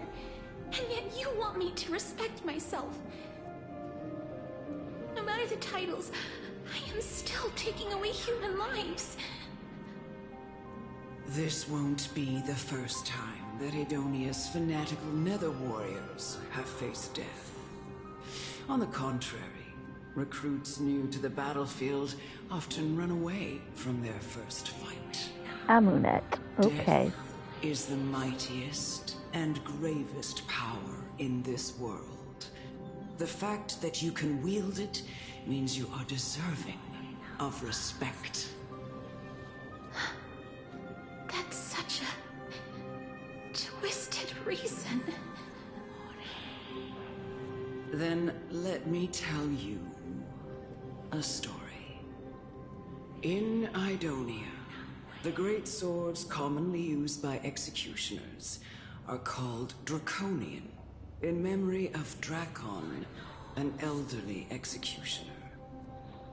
The sword has 3 air holes along its body. If the sword is swung down swiftly and accurately, the holes would make no sound, and the executed would also depart this world quickly and painlessly. But should the executioner have any hesitation, the holes would produce a piercing whistle. On that cue, the screams of the executed are sure to follow. Every executioner after Drakon is to hone their sword skills every day in preparation of future executions. Every swing of their blade must be more resolute than the last, for failing to do so will bring pain. Pain for the dying, as well as pain for themselves. No. I can never get used to this. You misunderstand, child. I am not telling you to get used to it. I'm asking you to consider the source of the dead's suffering, and use that knowledge to fortify your future touches with more and more determination. Go, walk with the dead, and love them as you love life. Then you'll no longer hear those noises. That's a little messed up. Please, don't kill me. I don't want to die.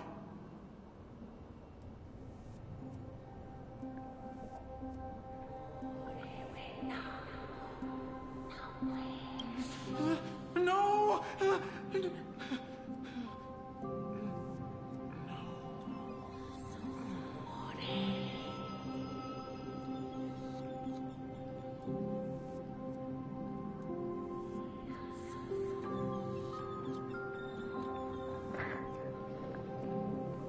Always check the reg text.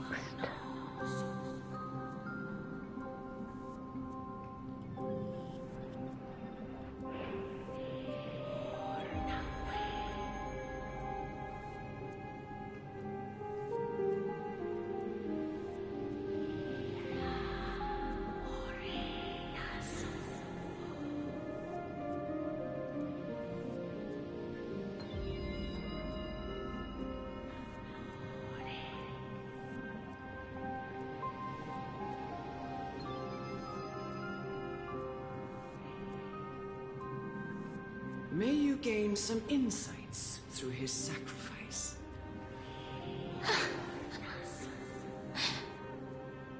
Is this all? No. Come with me. This is just the beginning of your life as the Maiden of War. You executioner!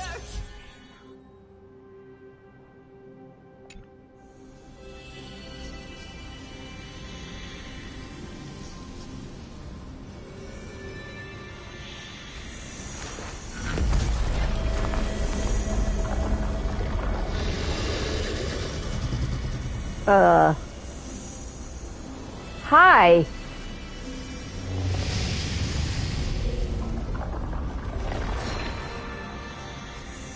Hello. That's a heck of a thing. Alright, Luocha, Evernight. Oh, I cannot change character currently. Got it.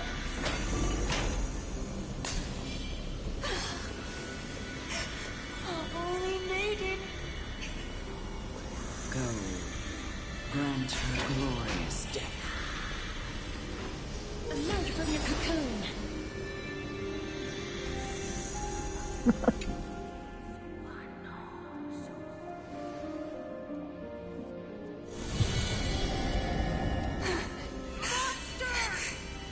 Thank you.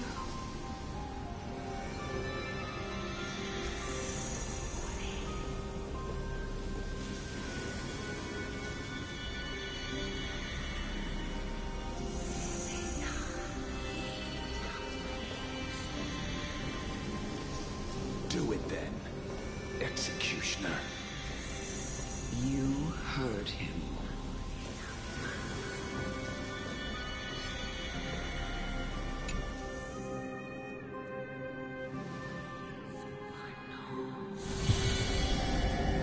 I curse you to live in eternal pain.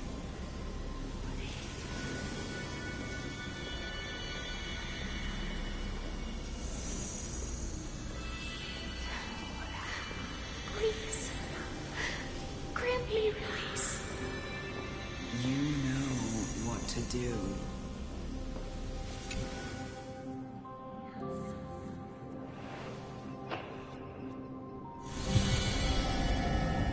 When will this ever end?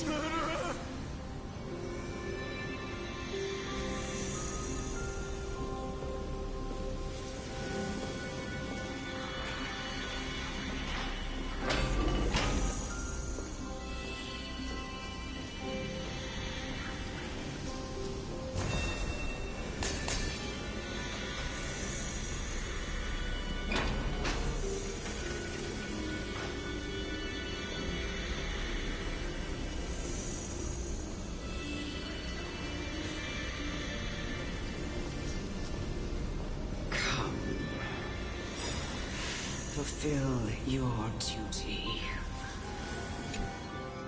What are you trying to do with me? I have aged. The time has come for me to heed the summons of Thanatos and journey to their domain. The final resting place of every Idonian. You're not that old yet. You still have many, many years ahead of you. No. I'm already dead. For I have come to fear my declining health and impending death. Ah, Castoris. Will you give me one last chance to charge towards fear and prove that I am no coward? I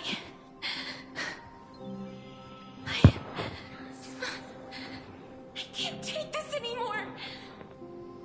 Child, it was I who brought you here from the frosty plains and set your farcical fate in motion. It was also I, Chief Executioner of Idonia, who forced the heavy duty of executing others onto you. I've always known that you have doubts and even anger about my faith and about me. I never had a choice. Indeed. We essentially abducted you. Yet you can end any sinful life with just a touch of your fingers. Shouldn't it be easy for you to escape from here? I'll never do that. It doesn't matter how lightly the Idonians take death, or how readily they accept it. I simply can't do it. I knew I was right about you. What do you mean? I've taught you and cared for you as my own daughter all this time because of this blessing that's been with you since your birth. I know no one else in the world would understand the weight of life and death more than you do. In the eyes of an Idonian, death is the end of all life. A destination we will all eventually reach. Humans should not resist it, but learn how to face it. You can only live your life to the fullest after understanding this principle. And when you do, even if you eventually leave Idonia's protection, even if you must carry the curse forever, you can live with your head held high, like everyone else. No! How can I? Come now. It's time. I've already taught you all that I know. Show me that you are a fitting holy maiden. Or at least, that you possess the resolve to become one.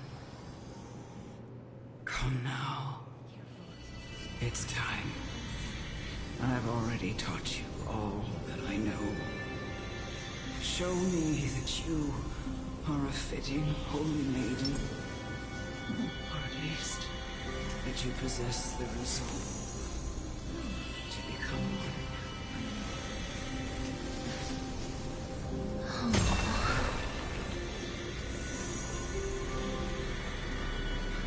emerge from your control. Repay.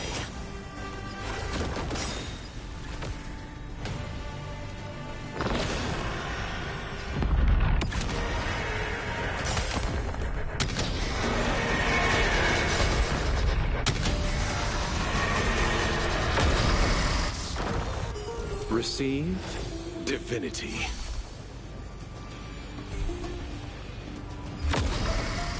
Don't worry.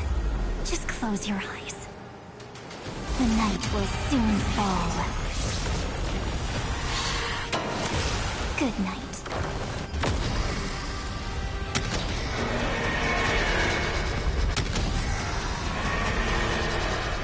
I only wish that death may protect us.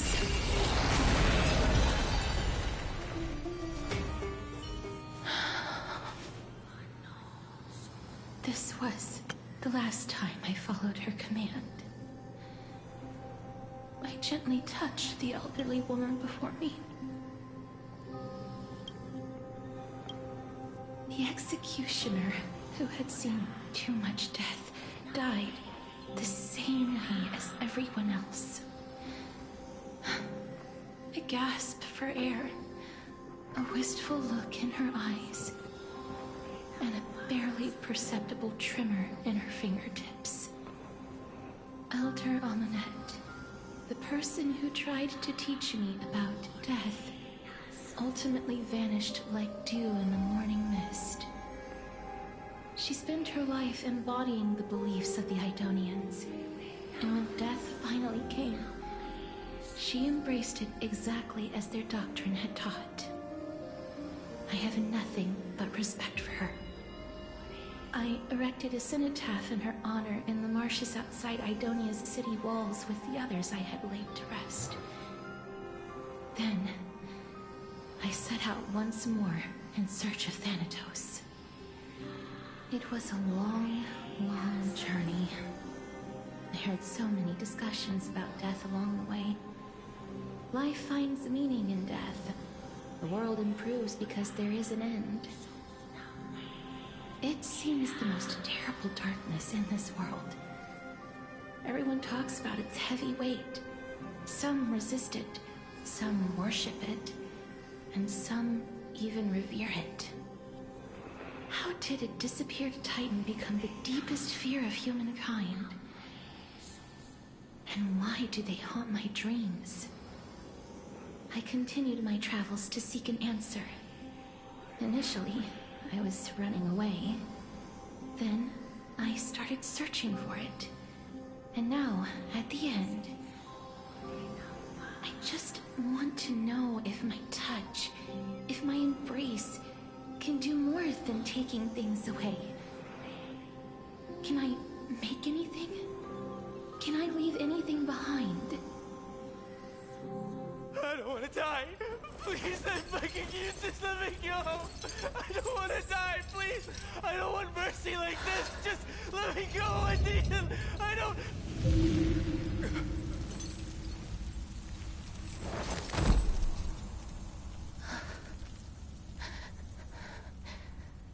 I hate these icy hands.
The Reaper has blessed your hands. Only you can grant them peace.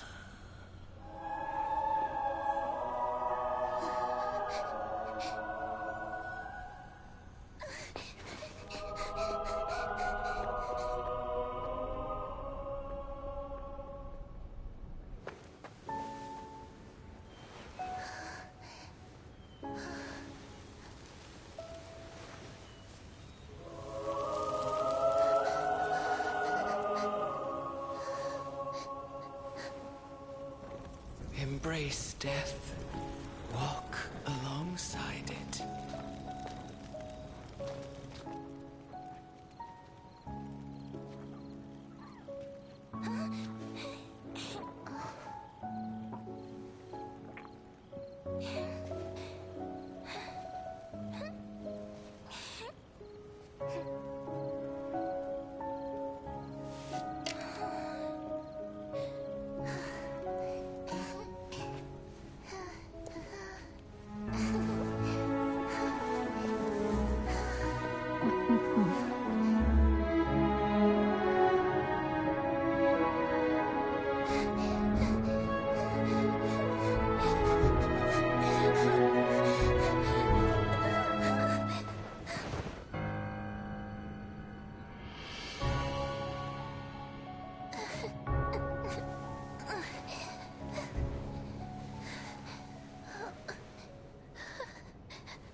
Is that you, Casterus?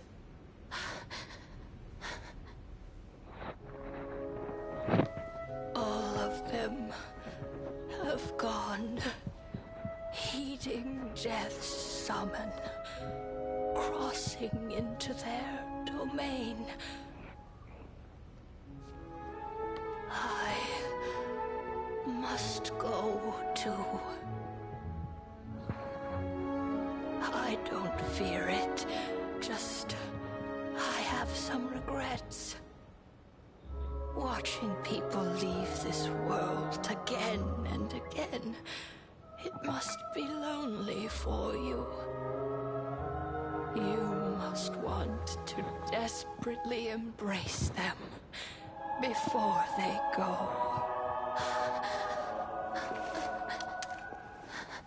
I can't. These hands, they're too cold.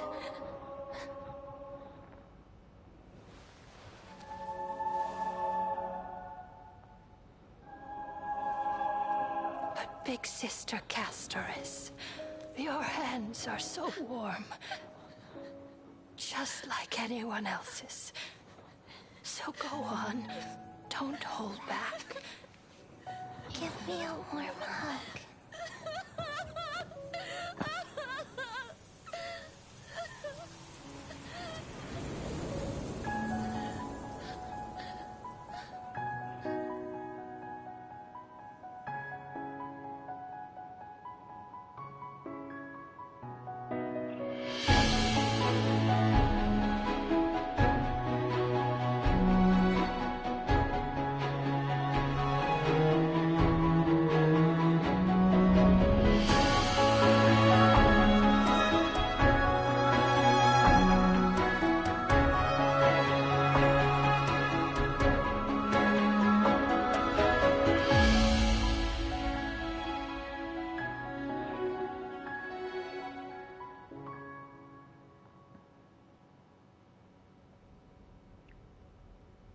It's fine. We're all fine.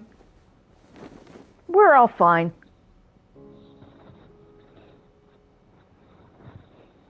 Can hands like these really be warm?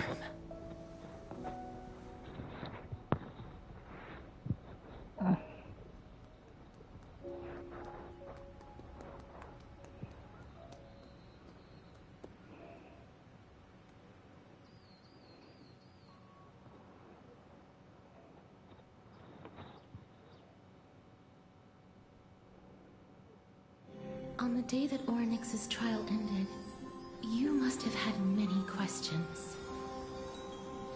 I felt just as confused. Why, as someone from beyond the sky, were you so cruelly dragged into Amphorius's fate?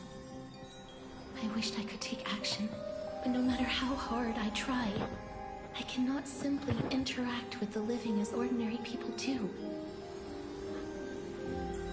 Even when we brushed against each other unintentionally in the grove, and it was obvious that nothing had happened.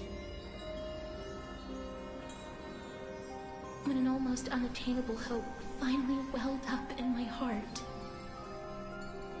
When I thought that perhaps my touch would no longer bring sorrow,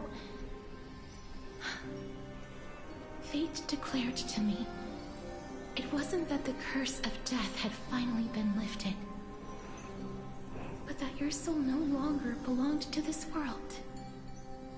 And there was nothing left for my hands to take. Nothing. And did I really think this time would be any different? It's not that I don't understand this reality, just that I'm unwilling to accept it. Having walked such a long road, I am still unable to find the answer to life and death. I am resigned to eternal despair. Anything I wish to hold on to, death will inevitably wrest from my grasp. From that moment on, I lacked the courage to confirm it again. Until Oryx laid bare the cruel truth before us. We should give her a couple hugs before we get fixed. And now, perhaps I might have one last chance. Long ago, Trinan read a prophecy to me. At the end of the Sea of Flowers, the souls of the living shall warm thy fingertips, and after an embrace, there shall be eternal separation. I found no surprise in it, for her words sounded not like a foretelling, but a perfect reflection of my past. Embraces in this world are born of reunions, yet my touch speaks only of farewells. In that moment, I had no doubt that this destiny would weave itself through the entirety of my life. And yet, things have taken a turn for the better. Now that I can finally have an audience with Thanatos, perhaps I can rewrite the meaning of that fated prophecy. I have no reason not to give it my all. For your sake, and for my own.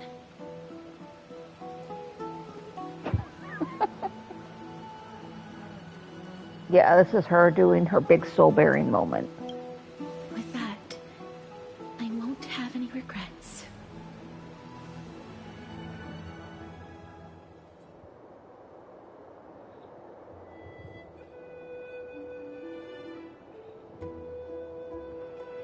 Let's put that aside for the moment. We've arrived. Is it a trash can? I want to retrieve a small gift I specially prepared for you. I made it myself, like the trinket I gave Lady I like Trian. trash cans. I want to leave something for everyone, if possible. The journey to seek an audience with the Death Titan cannot be an easy one. I want to make full use of every moment I have before we depart, so that I don't have any regrets.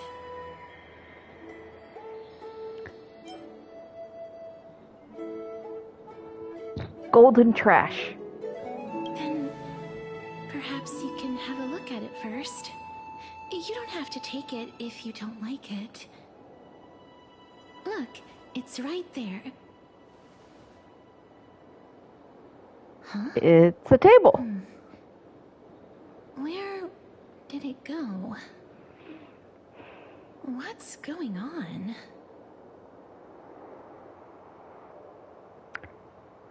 This would probably be the whole thing that we're having. The demigod of trickery taking us there. I am not some corrupt grown-up. What's this? The coin of Zagreus and a slate. So it's her.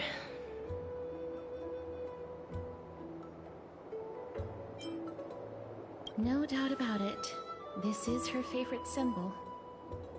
It's a lady's cipher, the demigod of Zagreus whom Lady Aglaia had spoken of. She's a master thief who's left legendary tales all over Amphorius. So many years have passed, yet she's still announcing herself in such a crass manner. Let's just do as the slate says and look for Lady Cipher.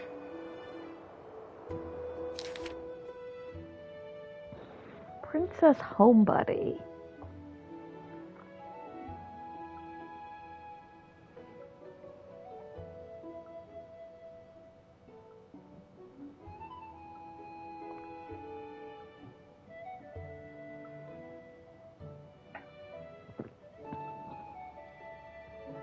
Golden short spear.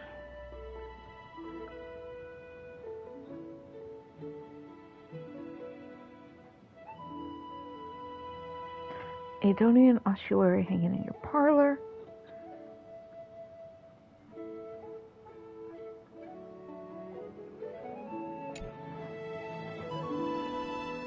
Casters, do you have an ossuary? Because I just pulled Flynn's and he definitely has one. Right there.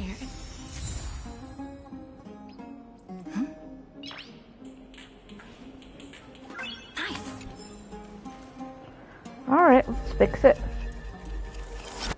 Pursue her. Alright, let's go. Do, do, do, do, do, do. Hello, everybody. Oh, bug.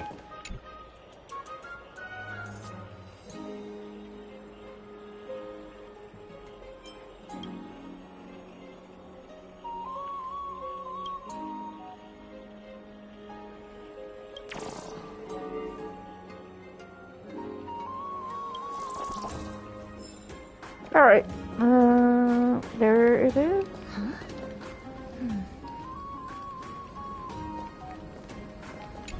Let's have a poke. This is a trick she left for us.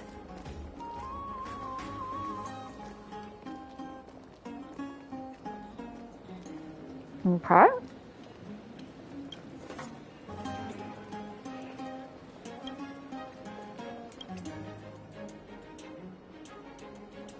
Okay.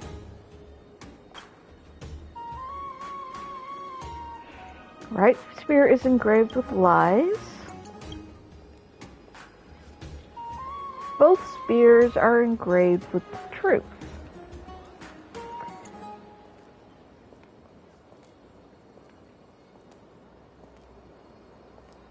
So if one is truthful and one lies, then it is the left one.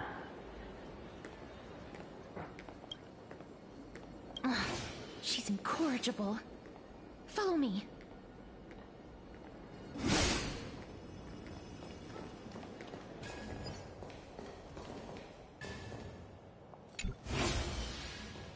This is the right one.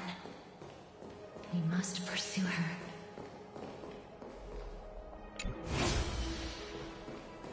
Do do do do do do do do do donut.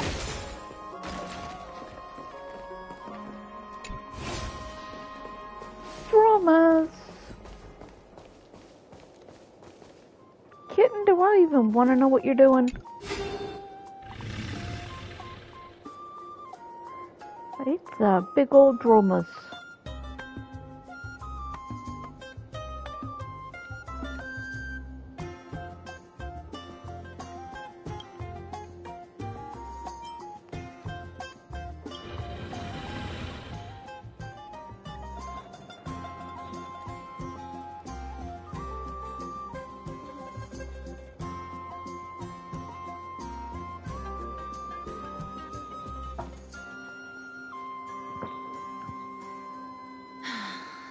Lady Cypher, please come on out. You're still careless as ever. Shouldn't you keep such a precious gift near your bosom? Since you know it's a gift for someone else, please give it back to me.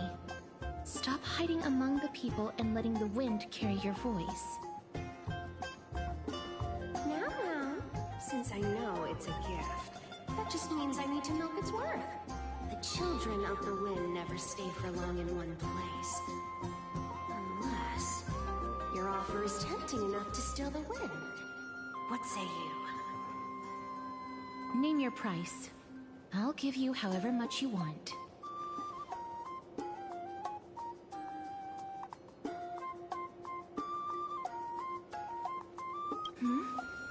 What's wrong?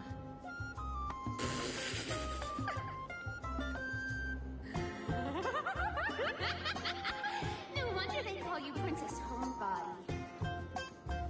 Why don't you two come over to my place? It'll make a better venue for proper business discussions. You can find where I live through the winds I've sown. Right. Piece of cake. I can do that even if I can only sense your soul. All right, I'll see you there. By the way, everyone cool with me collecting a deposit before we reach an agreement, right? Now, come this way.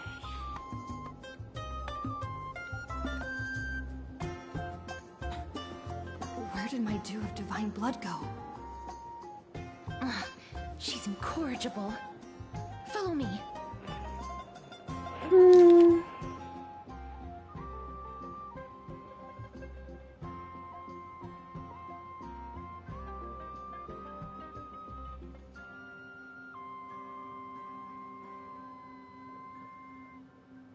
Hold on 1 second, please. I gotta be right back.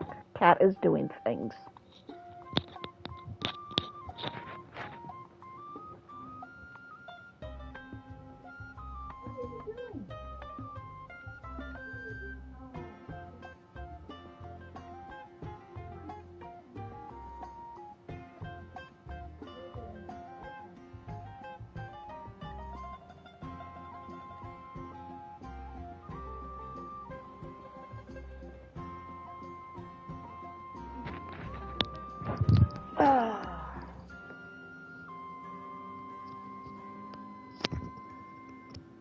Cats, man, cats. Gotta love them, though.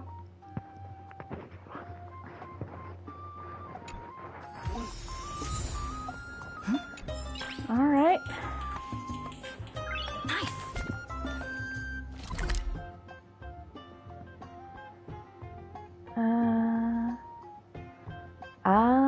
Okay.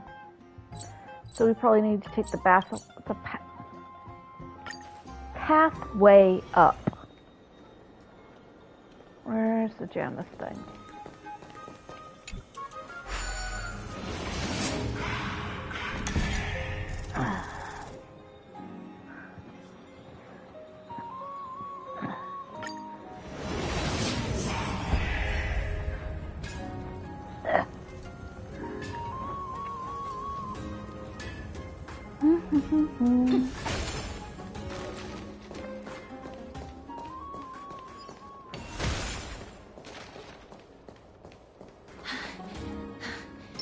Here we are.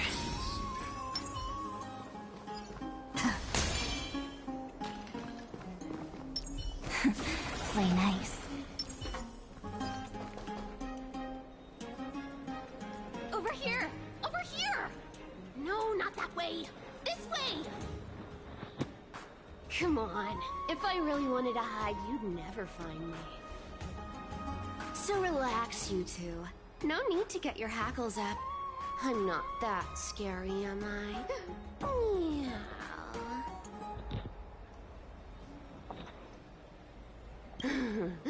No way.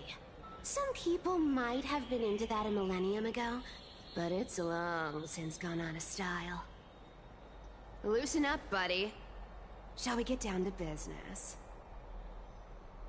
Give me the jewelry piece first, or everything's off the table. The materials are nothing to wow at, but the workmanship is superb, as always. You're still skilled as ever, even after all this time. And you've put a lot of heart into this one. Mind your own business. Oh, come now. Don't be so upset. Relax. Relax. Look, isn't the view here just great? You can see what everyone is doing and where they're going, and they won't even know you're here. Now that we've broken the ice, let's get to the point. Everything I've said so far has been a joke. I'm inviting you two here for 3 things. 1. The seamstress found me and wants me to take you to Styxia to look for the Death Titan. 2. The Council of Elders also found me and wants me to make sure the core flame of Thanatos ends up in their hands. And last, but not least, I'm telling you that I'm not interested in doing either of those things. Don't go look for the Death Titan. The end.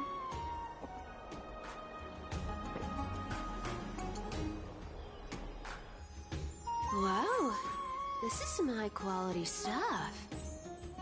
And this room is full of it. How much are these worth,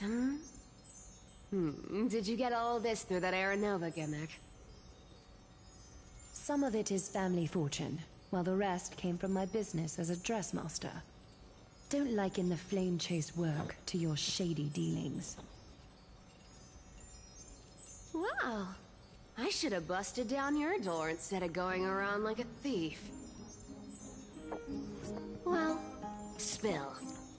Why are you giving me so much money? Payment for doing work. You're worth this much. Did you forget my stance to all this? I thought I made myself very clear. You wish to run away. Run away from your responsibilities, from the prophecy, and from your destiny. You shall walk with greed and die over petty change.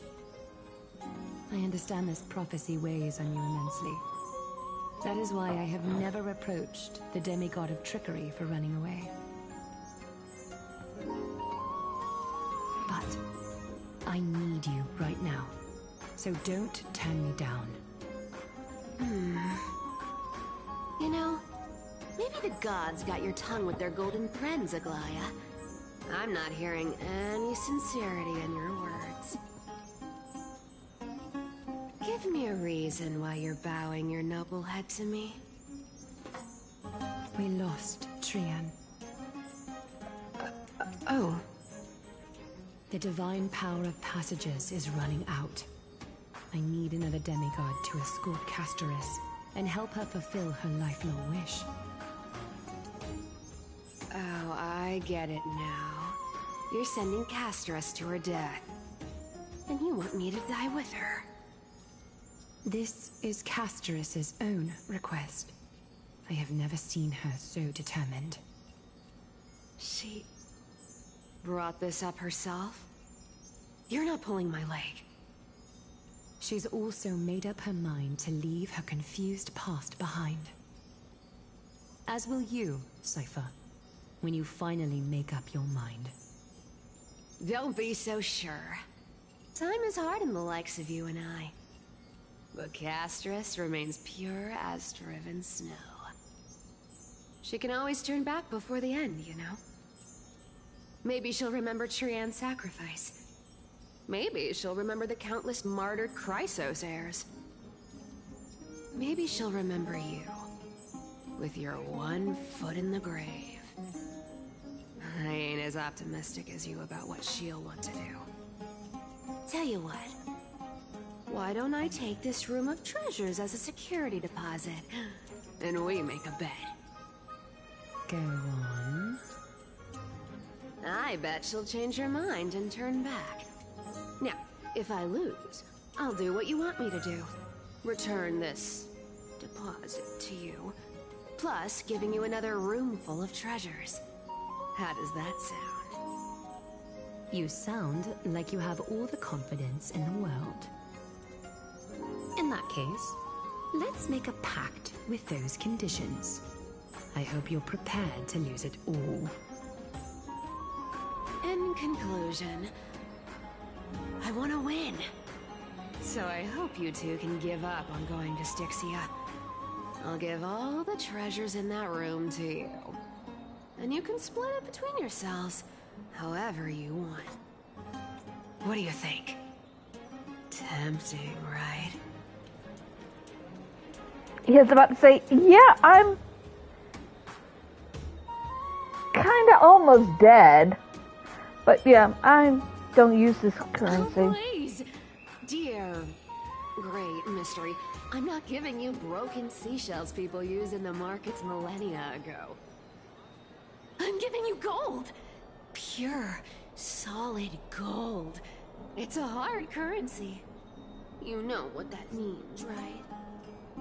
It's not about the value of the reward. If we don't find the Death Titan, her soul will...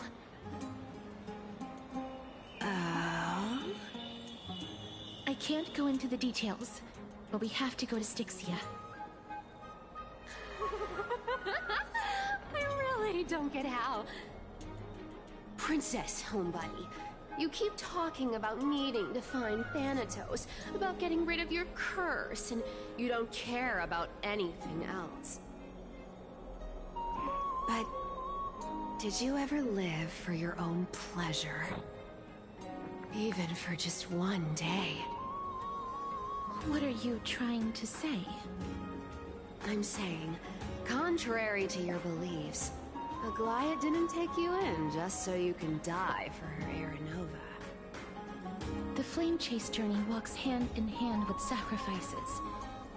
Isn't that why you're always running away from Lady Aglaia? Ouch. Fine. Never mind. We all have our own problems. I ain't gonna say anything anymore. It's not like I was gonna honor that bet anyway. But listen to me. Styxia is no tourist destination. Sure, the treasures buried in there are 10, no, 50 times richer than Aglaia's vault. Yet, I've never been there. And I never plan to. Because even a demigod can't be sure they can walk out of that place alive. And now I'm supposed to escort you to Styxia. Sure. Pay up.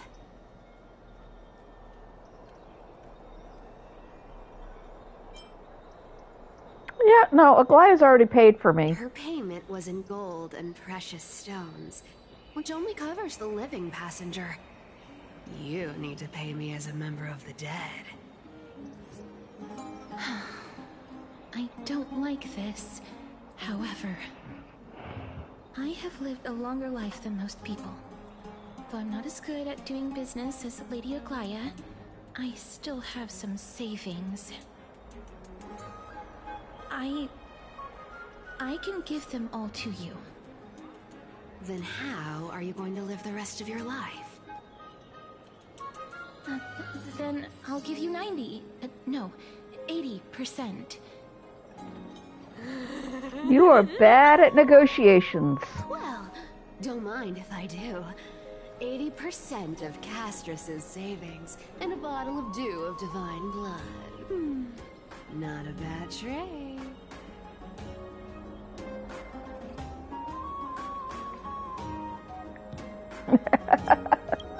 I'm so scared. Can you even catch my tail? Here. Catch. Be careful with that. A minor change in plans, though. Don't go to the bath tomorrow. Come look for me at Akama's city gates instead. So, why are you changing the meeting place? Oh, nothing really. Just a bit scared of the seamstress's frosty face. I wouldn't stay a second longer in Akama if it were up to me. Well, now that we've struck a deal, why don't I give you guys a lift back? It's gonna be a long ride. So have a good rest.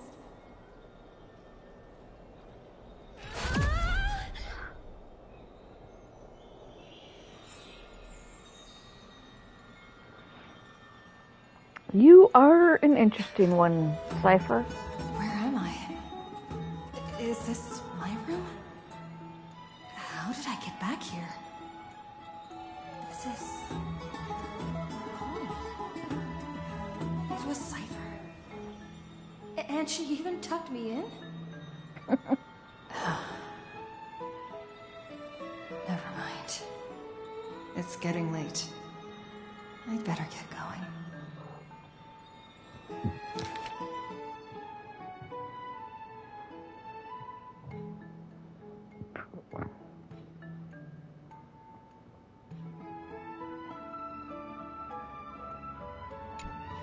Thank you. Alright. Oh, I got the Dew of Divine Blood back too.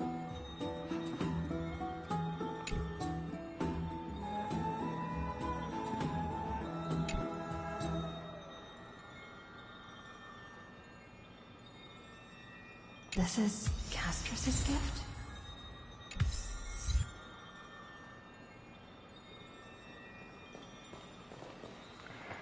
Alrighty.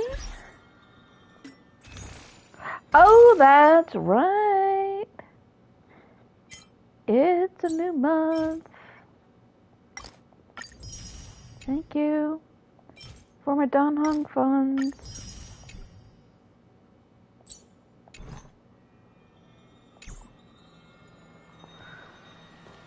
Alrighty, so where do I want to actually end up going? New month, new Don Hung funds. Ooh. Okay, so we will go here.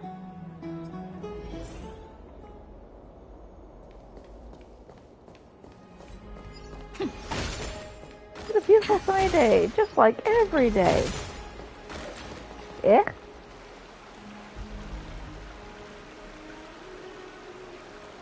Tribby, I think I ran into a quest.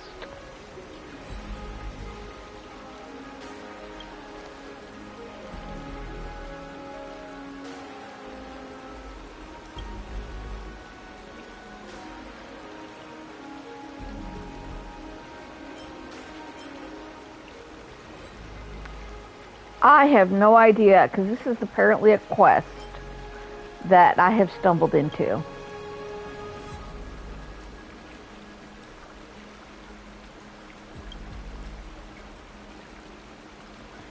School of Relative Cognition. The baseballer is angry. Pasophia's sightings.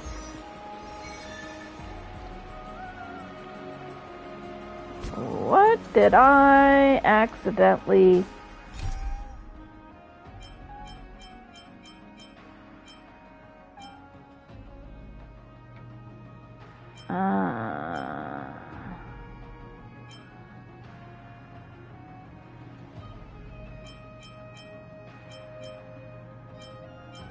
I don't know. But we are going to, yes, head this way.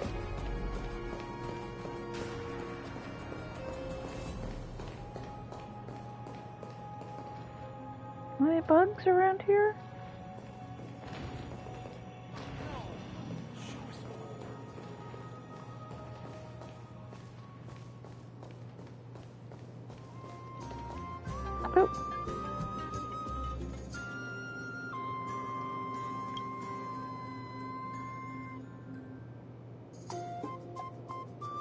Oh.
Wow.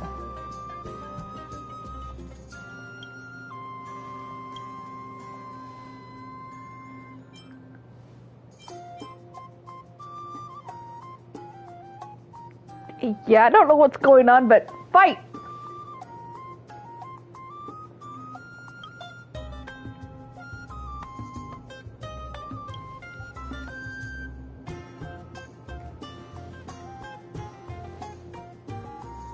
Just... Hi!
I have just the friend for you, sir.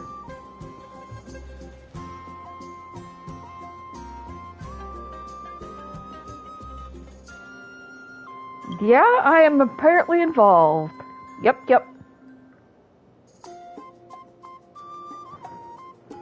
Mm-hmm.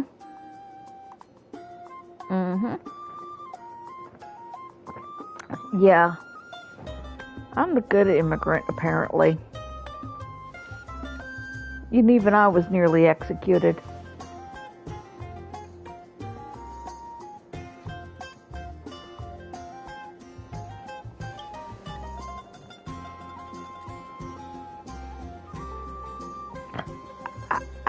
I would, but I didn't realize I was jumping into a side quest here.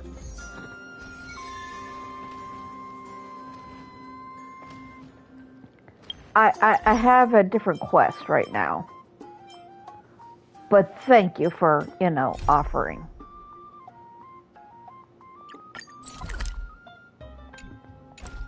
Yeah. Yeah, there we go. Okay. Hi, sorry. I got side quested. Sunny. Just the weather for farewells.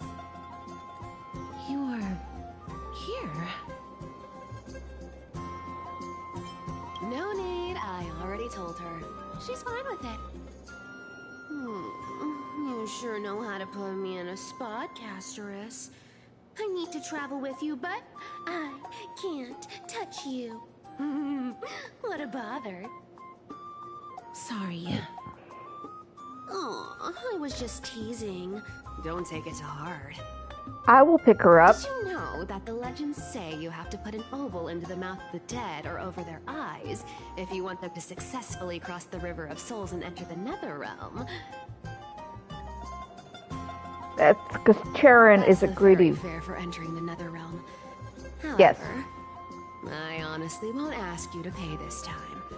I'll pay. And then we'll just have to go through the motions. Hades 2.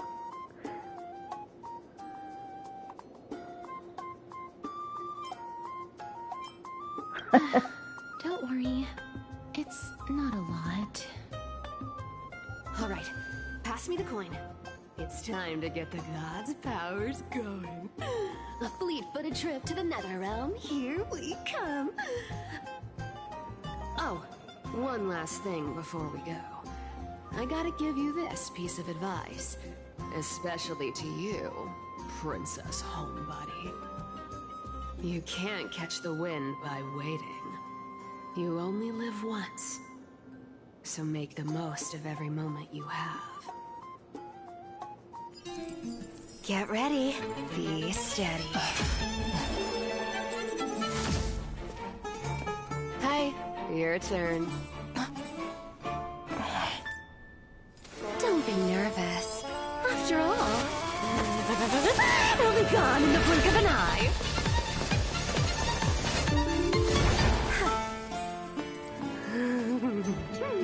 All done.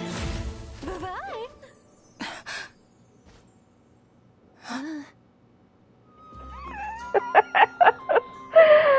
Oh. Feeling all right? I wish I had a spot for you on my team's cast there, Cypher. She's the demigod of trickery. When she flips the coin of whimsy into the air, she gains incredible speed that lets her travel anywhere in an instant. Just like how she clearly had no intention of lingering here for even a second longer. We can only depend on ourselves for the rest of the way. Don't worry. Mem's here to help. Hello, Mem. Being cute isn't my only forte. I'm strong, too. This is Styxia, the city of dragons and waves. Anaxa hypothesizes that the missing Thanatos is somewhere in these ruins. This is the land of their birth. Or perhaps of their death.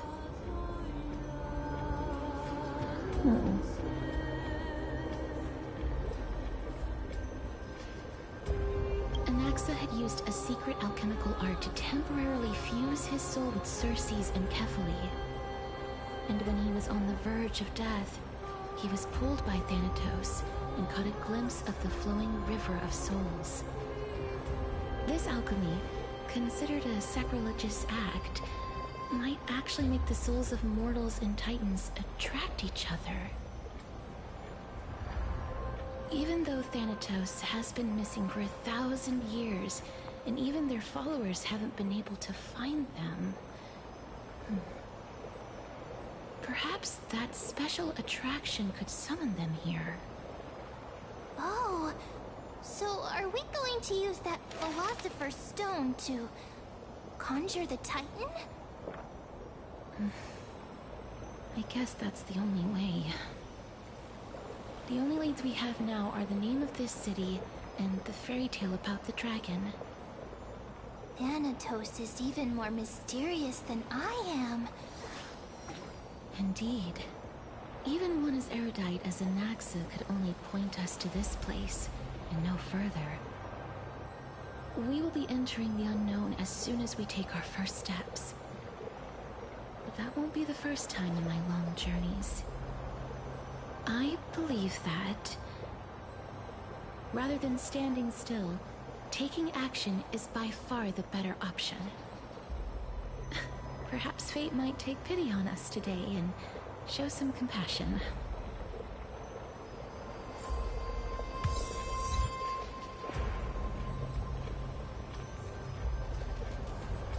Alright, let's have a look at our map and see what we're in for. 37, it's a big one.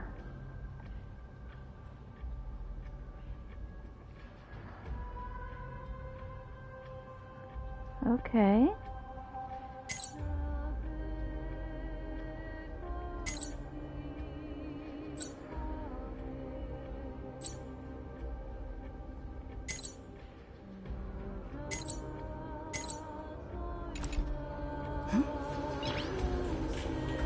All right. Nice. What is this? Oh. It's Whoops. still early. Where to now? Ah, I see. Okay.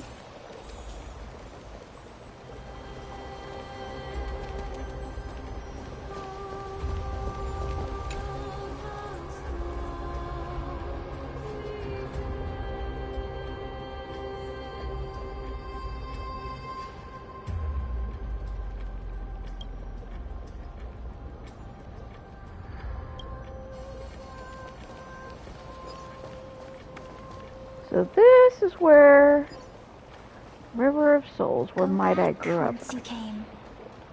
Go back.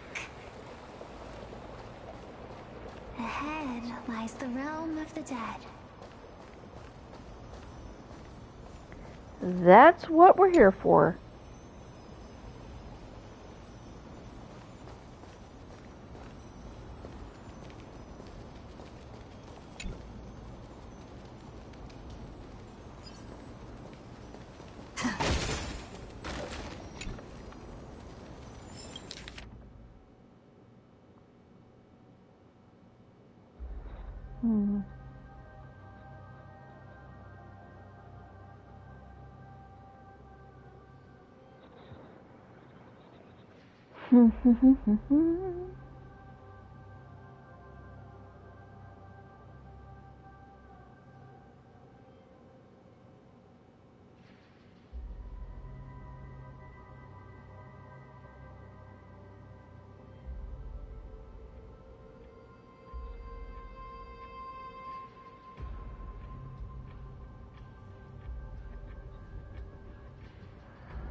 What a beautiful butterfly. Is it talking to us? This is a eulogistic butterfly. They are found in places where many have met their demise. In Idonia, some think of them as manifestations of Thanatos' benevolence. By turning the lingering obsessions of the deceased into these creatures, it is as if the Titan has made life into a specimen. Others think of them as Thanatos' messengers that guide the departed to the nether realm. The second theory sounds more believable. After all, the things they're saying are rather, direct. Perhaps. But the fact that we're able to hear their whispers proves that we're fast approaching the realm of the dead.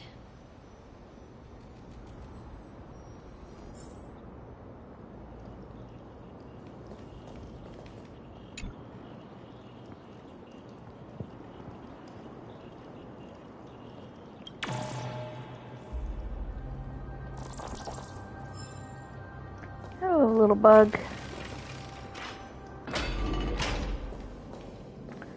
How are we looking? Yeah, what else? Figures. Are they illusions reflected by the River of Souls? Good question.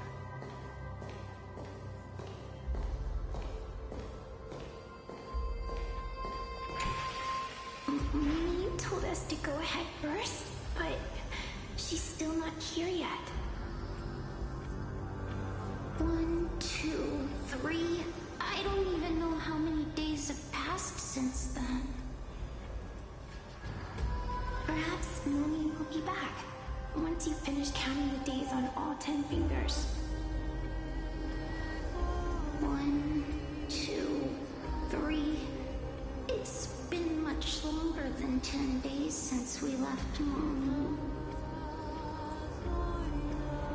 Strange. For reflections in the River of Souls, they seem oddly animated.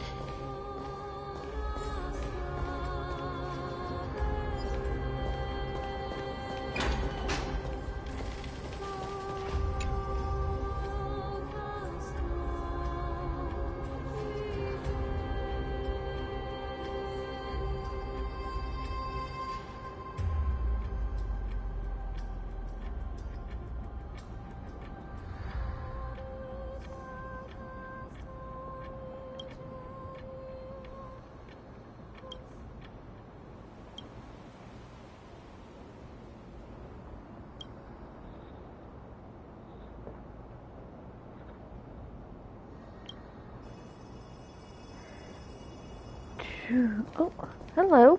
Do you want to buy any fish? Huh? He can see us? Wait.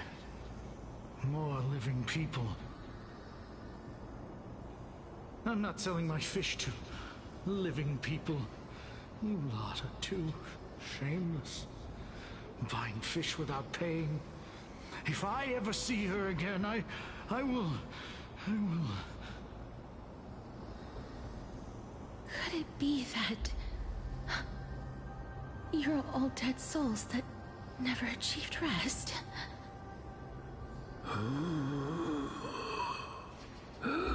The Nether Realm does not exist.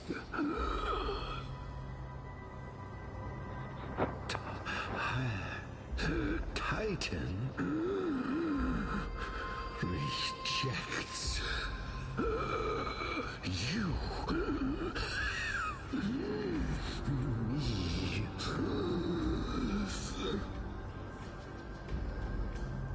So, do you want to buy any fish?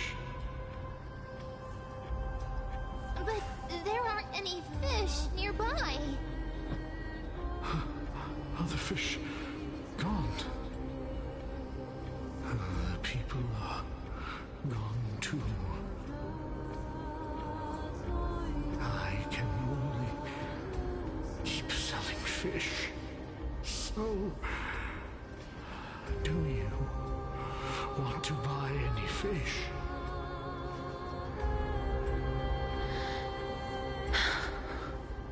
You, sir, are stuck. Apologies. I don't have much in the way of savings, but perhaps there's another way for me to release you from your suffering. Please relax. May you fall asleep peacefully amid a gentle field of flowers. This.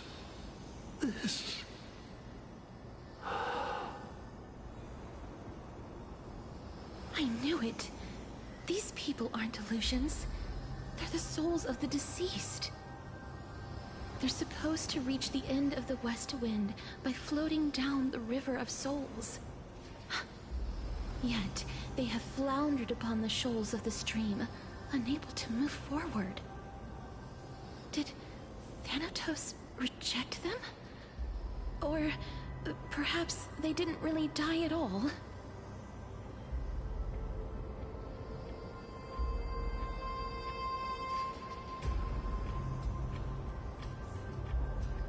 I have no Good idea. question. This circumstance is completely unprecedented. Hang on. Didn't he say more living people? So that means he's seen other members of the living apart from us? Could it be that these souls are stuck here due to someone's deceit? If something is done out of goodwill, are you really gonna call it deceit? Goodwill? I can't see anything good out of... Wait a minute. Lady Cypher? That's me.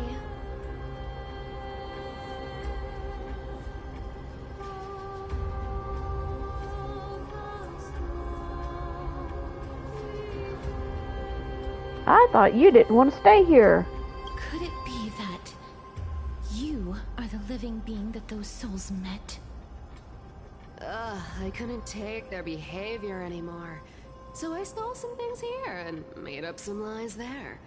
Just trying to give them something to look forward to, you know? It's because of vile living creatures like you that we're being misunderstood by all of them. What else am I supposed to do? You can see the mess this place is in. These poor souls are denied by the Netherrealm. So now they're stuck in a few brief moments of their life. Unable to move forward or back. Did you see those two blacksmiths on the way? They've been here for as long as the sun's been around, wailing over and over about casting a shield.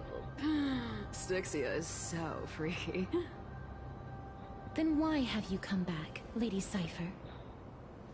Hey, I'm not here to aid your adventure. I hate water more than anything else in this world. Especially that stinky river of souls. But, I just discovered some stuff before I left. And I reckon you should know about it. It's about that boy who defied death. I found traces of him here. Lord Mighty? Oh, right! That's his name. Well, now you know. As for whether that info is actually useful, that's for you lot to figure out. So long, Princess Homebuddy. So long, Grey Mystery. Great mystery. She disappeared just like that? Don't know if I like that. Cypher has always been a free spirit. In any case, she has brought us some valuable information. It's not as bad as Grey Is though. also somewhere along the river shoals right now. Then he will certainly become our signpost. After all, he's different from those wandering souls. He will find his way, even in the realm of the dead.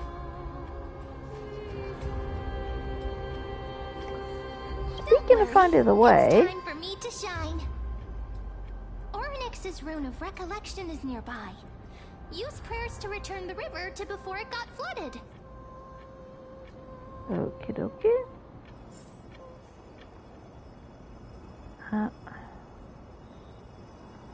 Alrighty. Oop. Oop.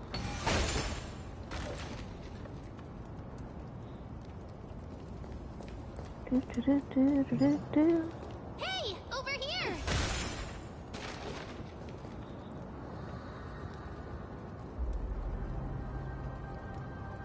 One second. Have to. Have to be an adult.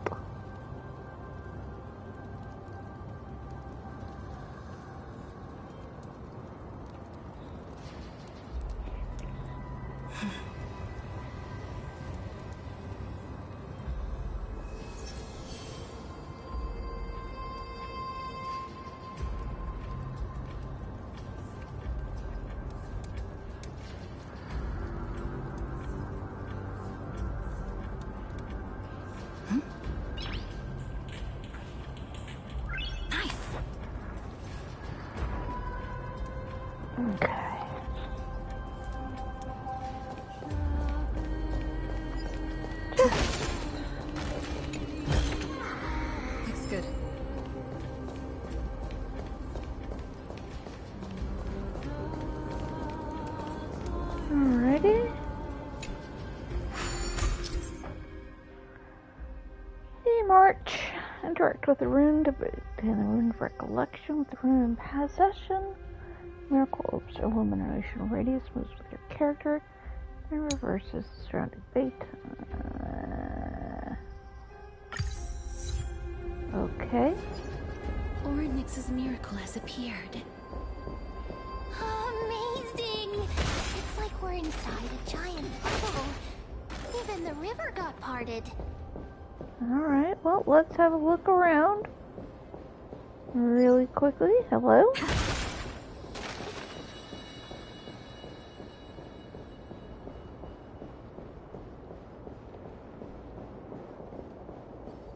Oh. Sure. Is that all?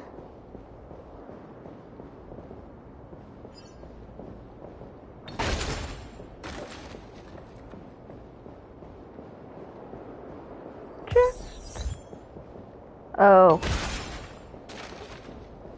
I need to turn that off to get there. Okay. Is there a way to turn that off over here?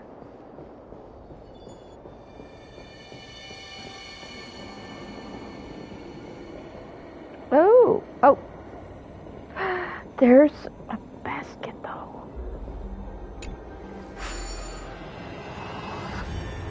Let me figure this one out. 7 steps.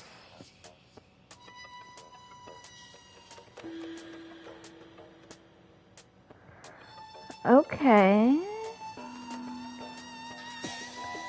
1, 2, 3, 4, 5. Nope. Reset. 1, 2, 3, 4, 5. No. Reset. Okay. 1.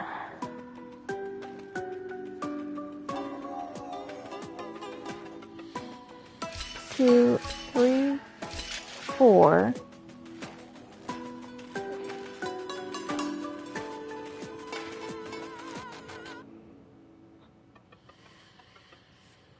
5.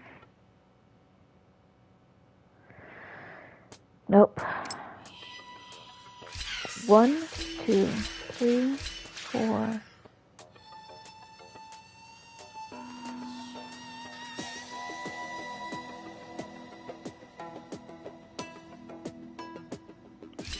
5. Nope. 1, 2, 3, 4, 5, 6, 7.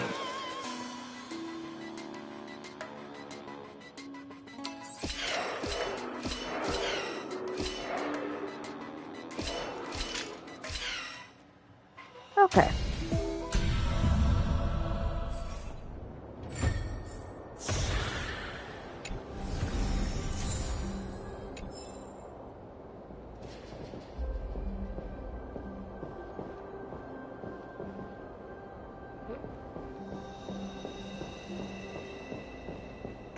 Question is,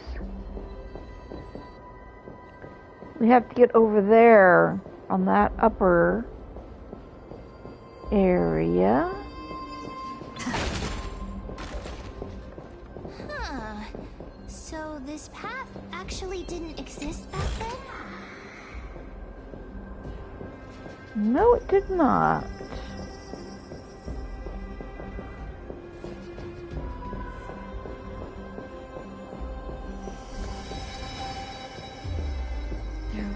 Souls of the deceased here as well. We must first return to the present before we can communicate with them. Alright, let me just check over here real quick.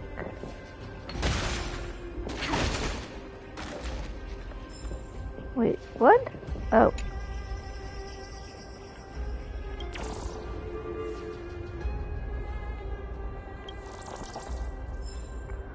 Okay. So...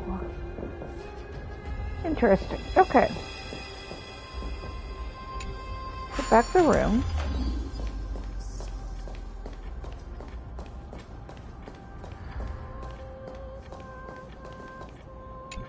Collect that.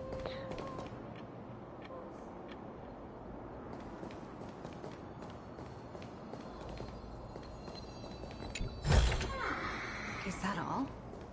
Only one basket so far has announced itself as a true friend of mine.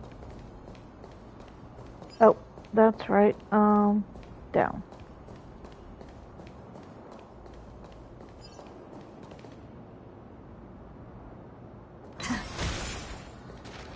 Then up.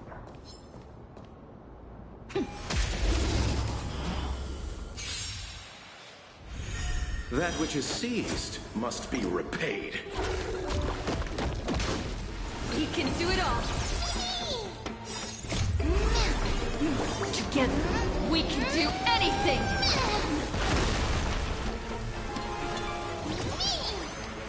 Please, wilt here. Abyss flower, bloom. Embrace new life, Pollux. The dead will return!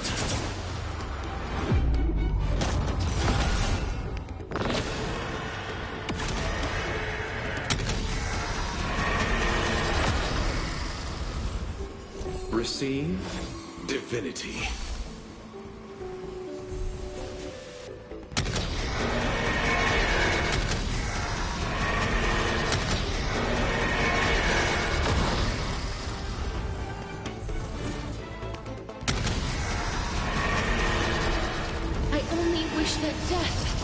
May protect us.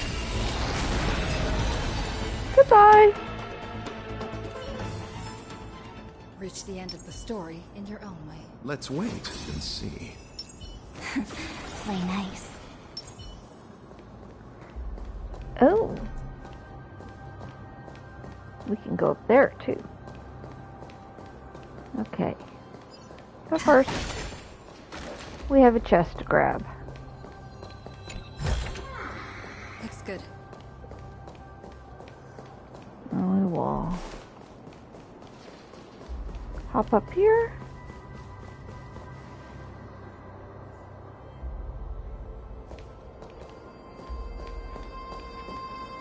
End of Zacharias. Ah, that's what this is. Okay. That which is seized must be repaid. The night will soon fall. Good night. That piano crack. Come on, I choose you. Abyss flower, bloom.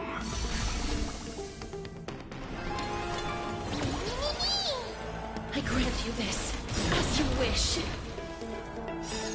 Embrace new life, Pollux.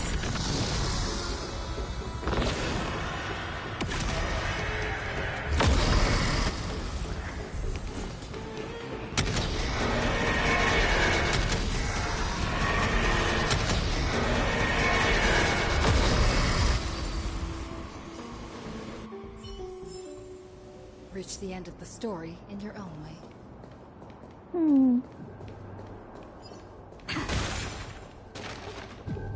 Ooh. What do we got here? Okay.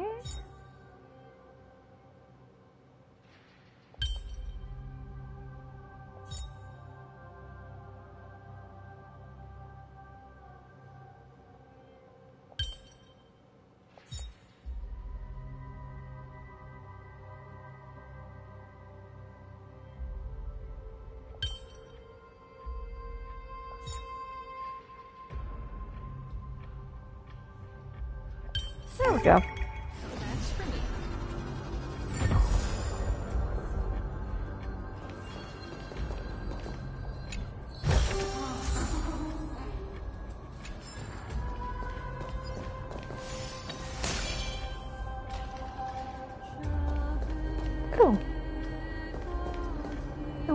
finished here. Excellent. Ah, by the looks of it, you must be the foreign warriors that the Queen had mentioned, right? Since the current campaign requires the utmost care, I wasn't able to make time to welcome all of you. Please, forgive me. Foreign warriors? A priestess, a warrior, and a divine beast. You look identical to the blessed saviors that the Queen described.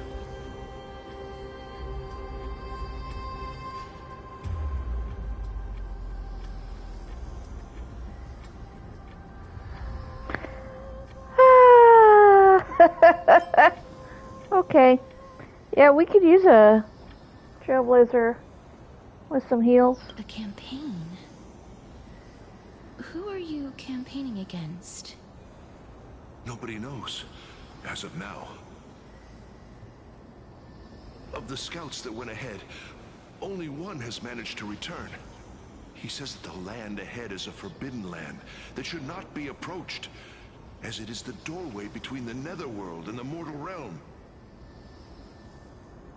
As for the rest of the scouts, they've completely lost their souls and are decaying by the day. While there is still dissension within the city, the scholars agree that this calamity was so unprecedented that it needed to be given a new designation. An unprecedented calamity. Could it be death? It seems that you have indeed heard about this. Well, death is just one of the possibilities. It's too early to come to a definitive conclusion. A world that has never seen death. Looks like these people lived in the era Chrysia before the Calamity Titans descended upon the land. May I ask, where is the scout who managed to come back? So he returned to Styxia. He only had enough left in him to last no more than half a day. However, it was his intel that convinced us to rally together. He said that he witnessed the demonic specter of an evil dragon at that treacherous land. The apparition opened its giant maw and devoured everything in sight, and thus brought Styxia that thing called death. Styxia. An evil dragon that brings death. It all sounds rather familiar. Wait, wasn't this part of that fable? Sir, could I ask how the Queen and Princess are doing? The Queen?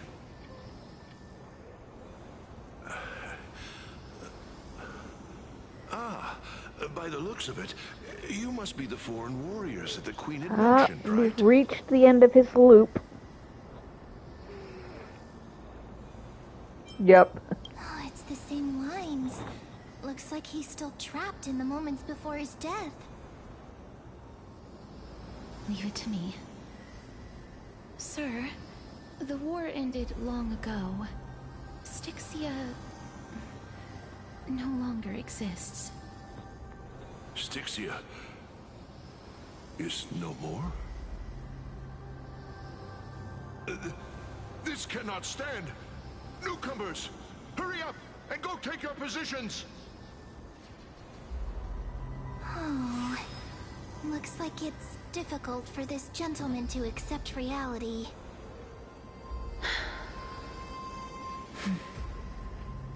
Sir, I am the Maiden of War, sent here by the Queen herself.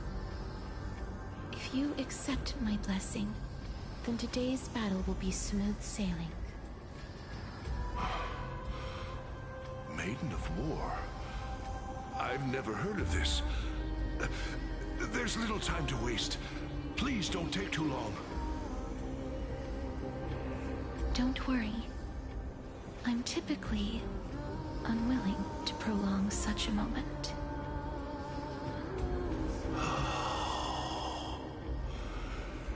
Is it over? Have we won?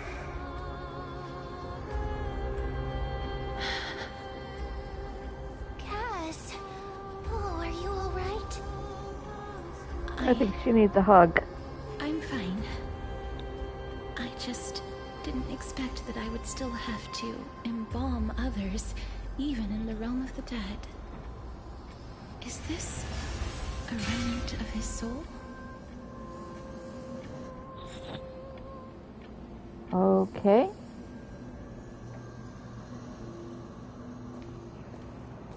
Oh. Coins? What do we got else up here? Ah. Right, this is the way we came down.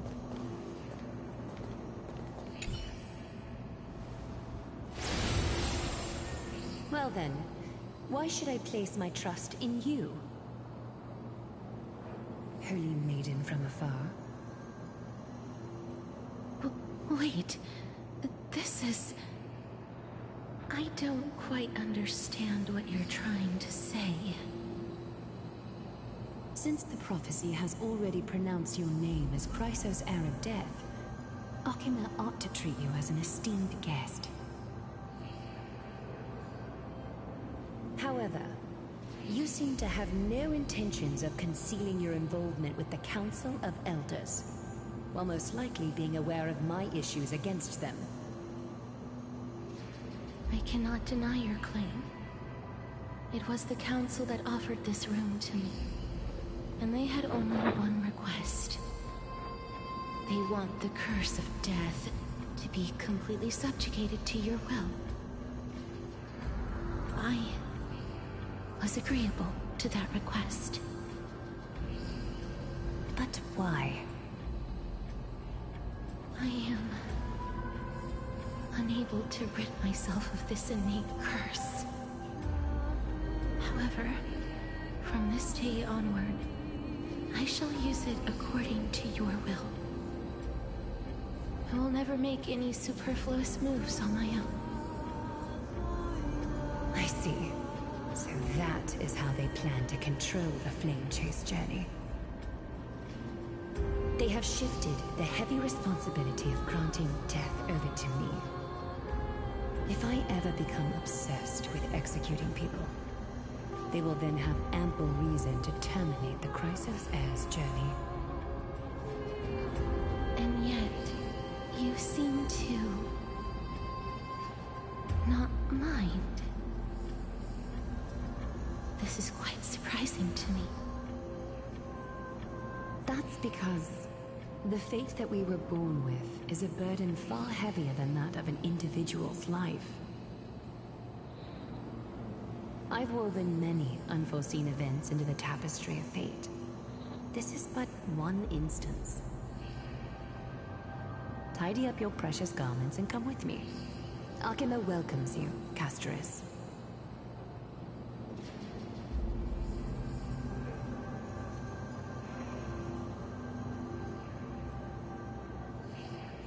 I didn't think we'd find vestiges of memory here. Maybe they've got something to do with Orynyx's rune? Perhaps, but I do not need a reminder from them. This memory is one that I will never forget.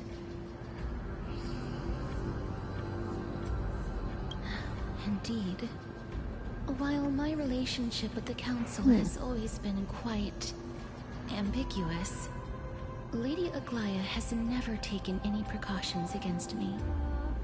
Instead, she's shown me nothing but complete trust. I really want to repay her for that trust. But why would this memory appear right now? Is this really Orynyx's power?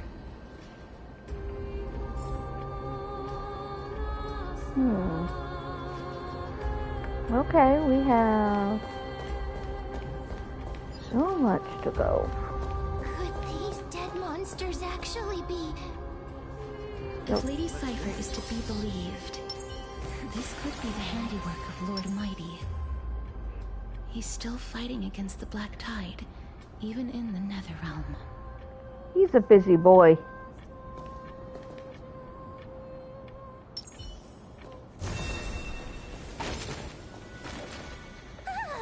Why are the Black Tide come monsters on. here too? Can they swim in the River of Souls?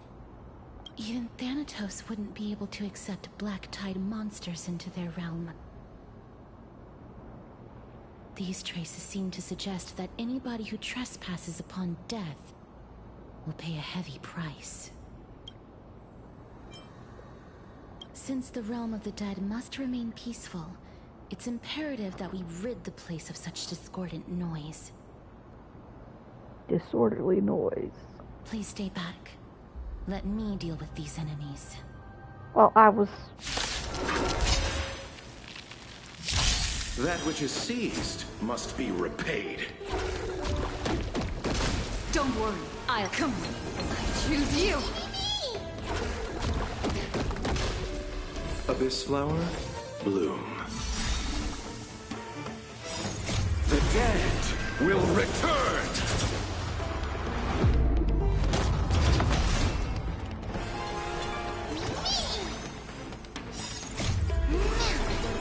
Together, we can do anything! I grant you this, as you wish. Embrace new life, Pollux.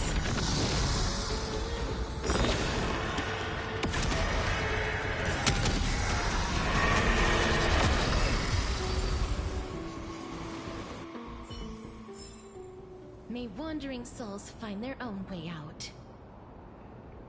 Let's wait and see.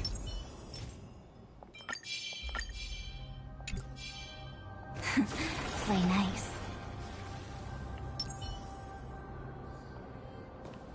The path ahead is blocked by the River of Souls again. Yep, that's why we do this. Let's go back to the past. This miracle sure is handy. This is yet another aspect of a Titan's divine power. Yep it is. Alright.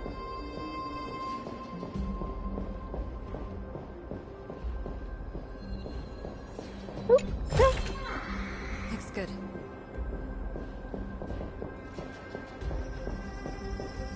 If Dan Heng was around, he'd definitely be able to raise the waters of the River of Souls into the sky. If Lady Hycelens was still alive, I think she might be able to do that too.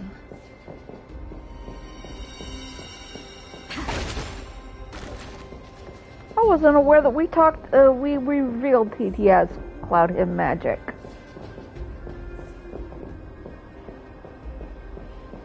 Interesting.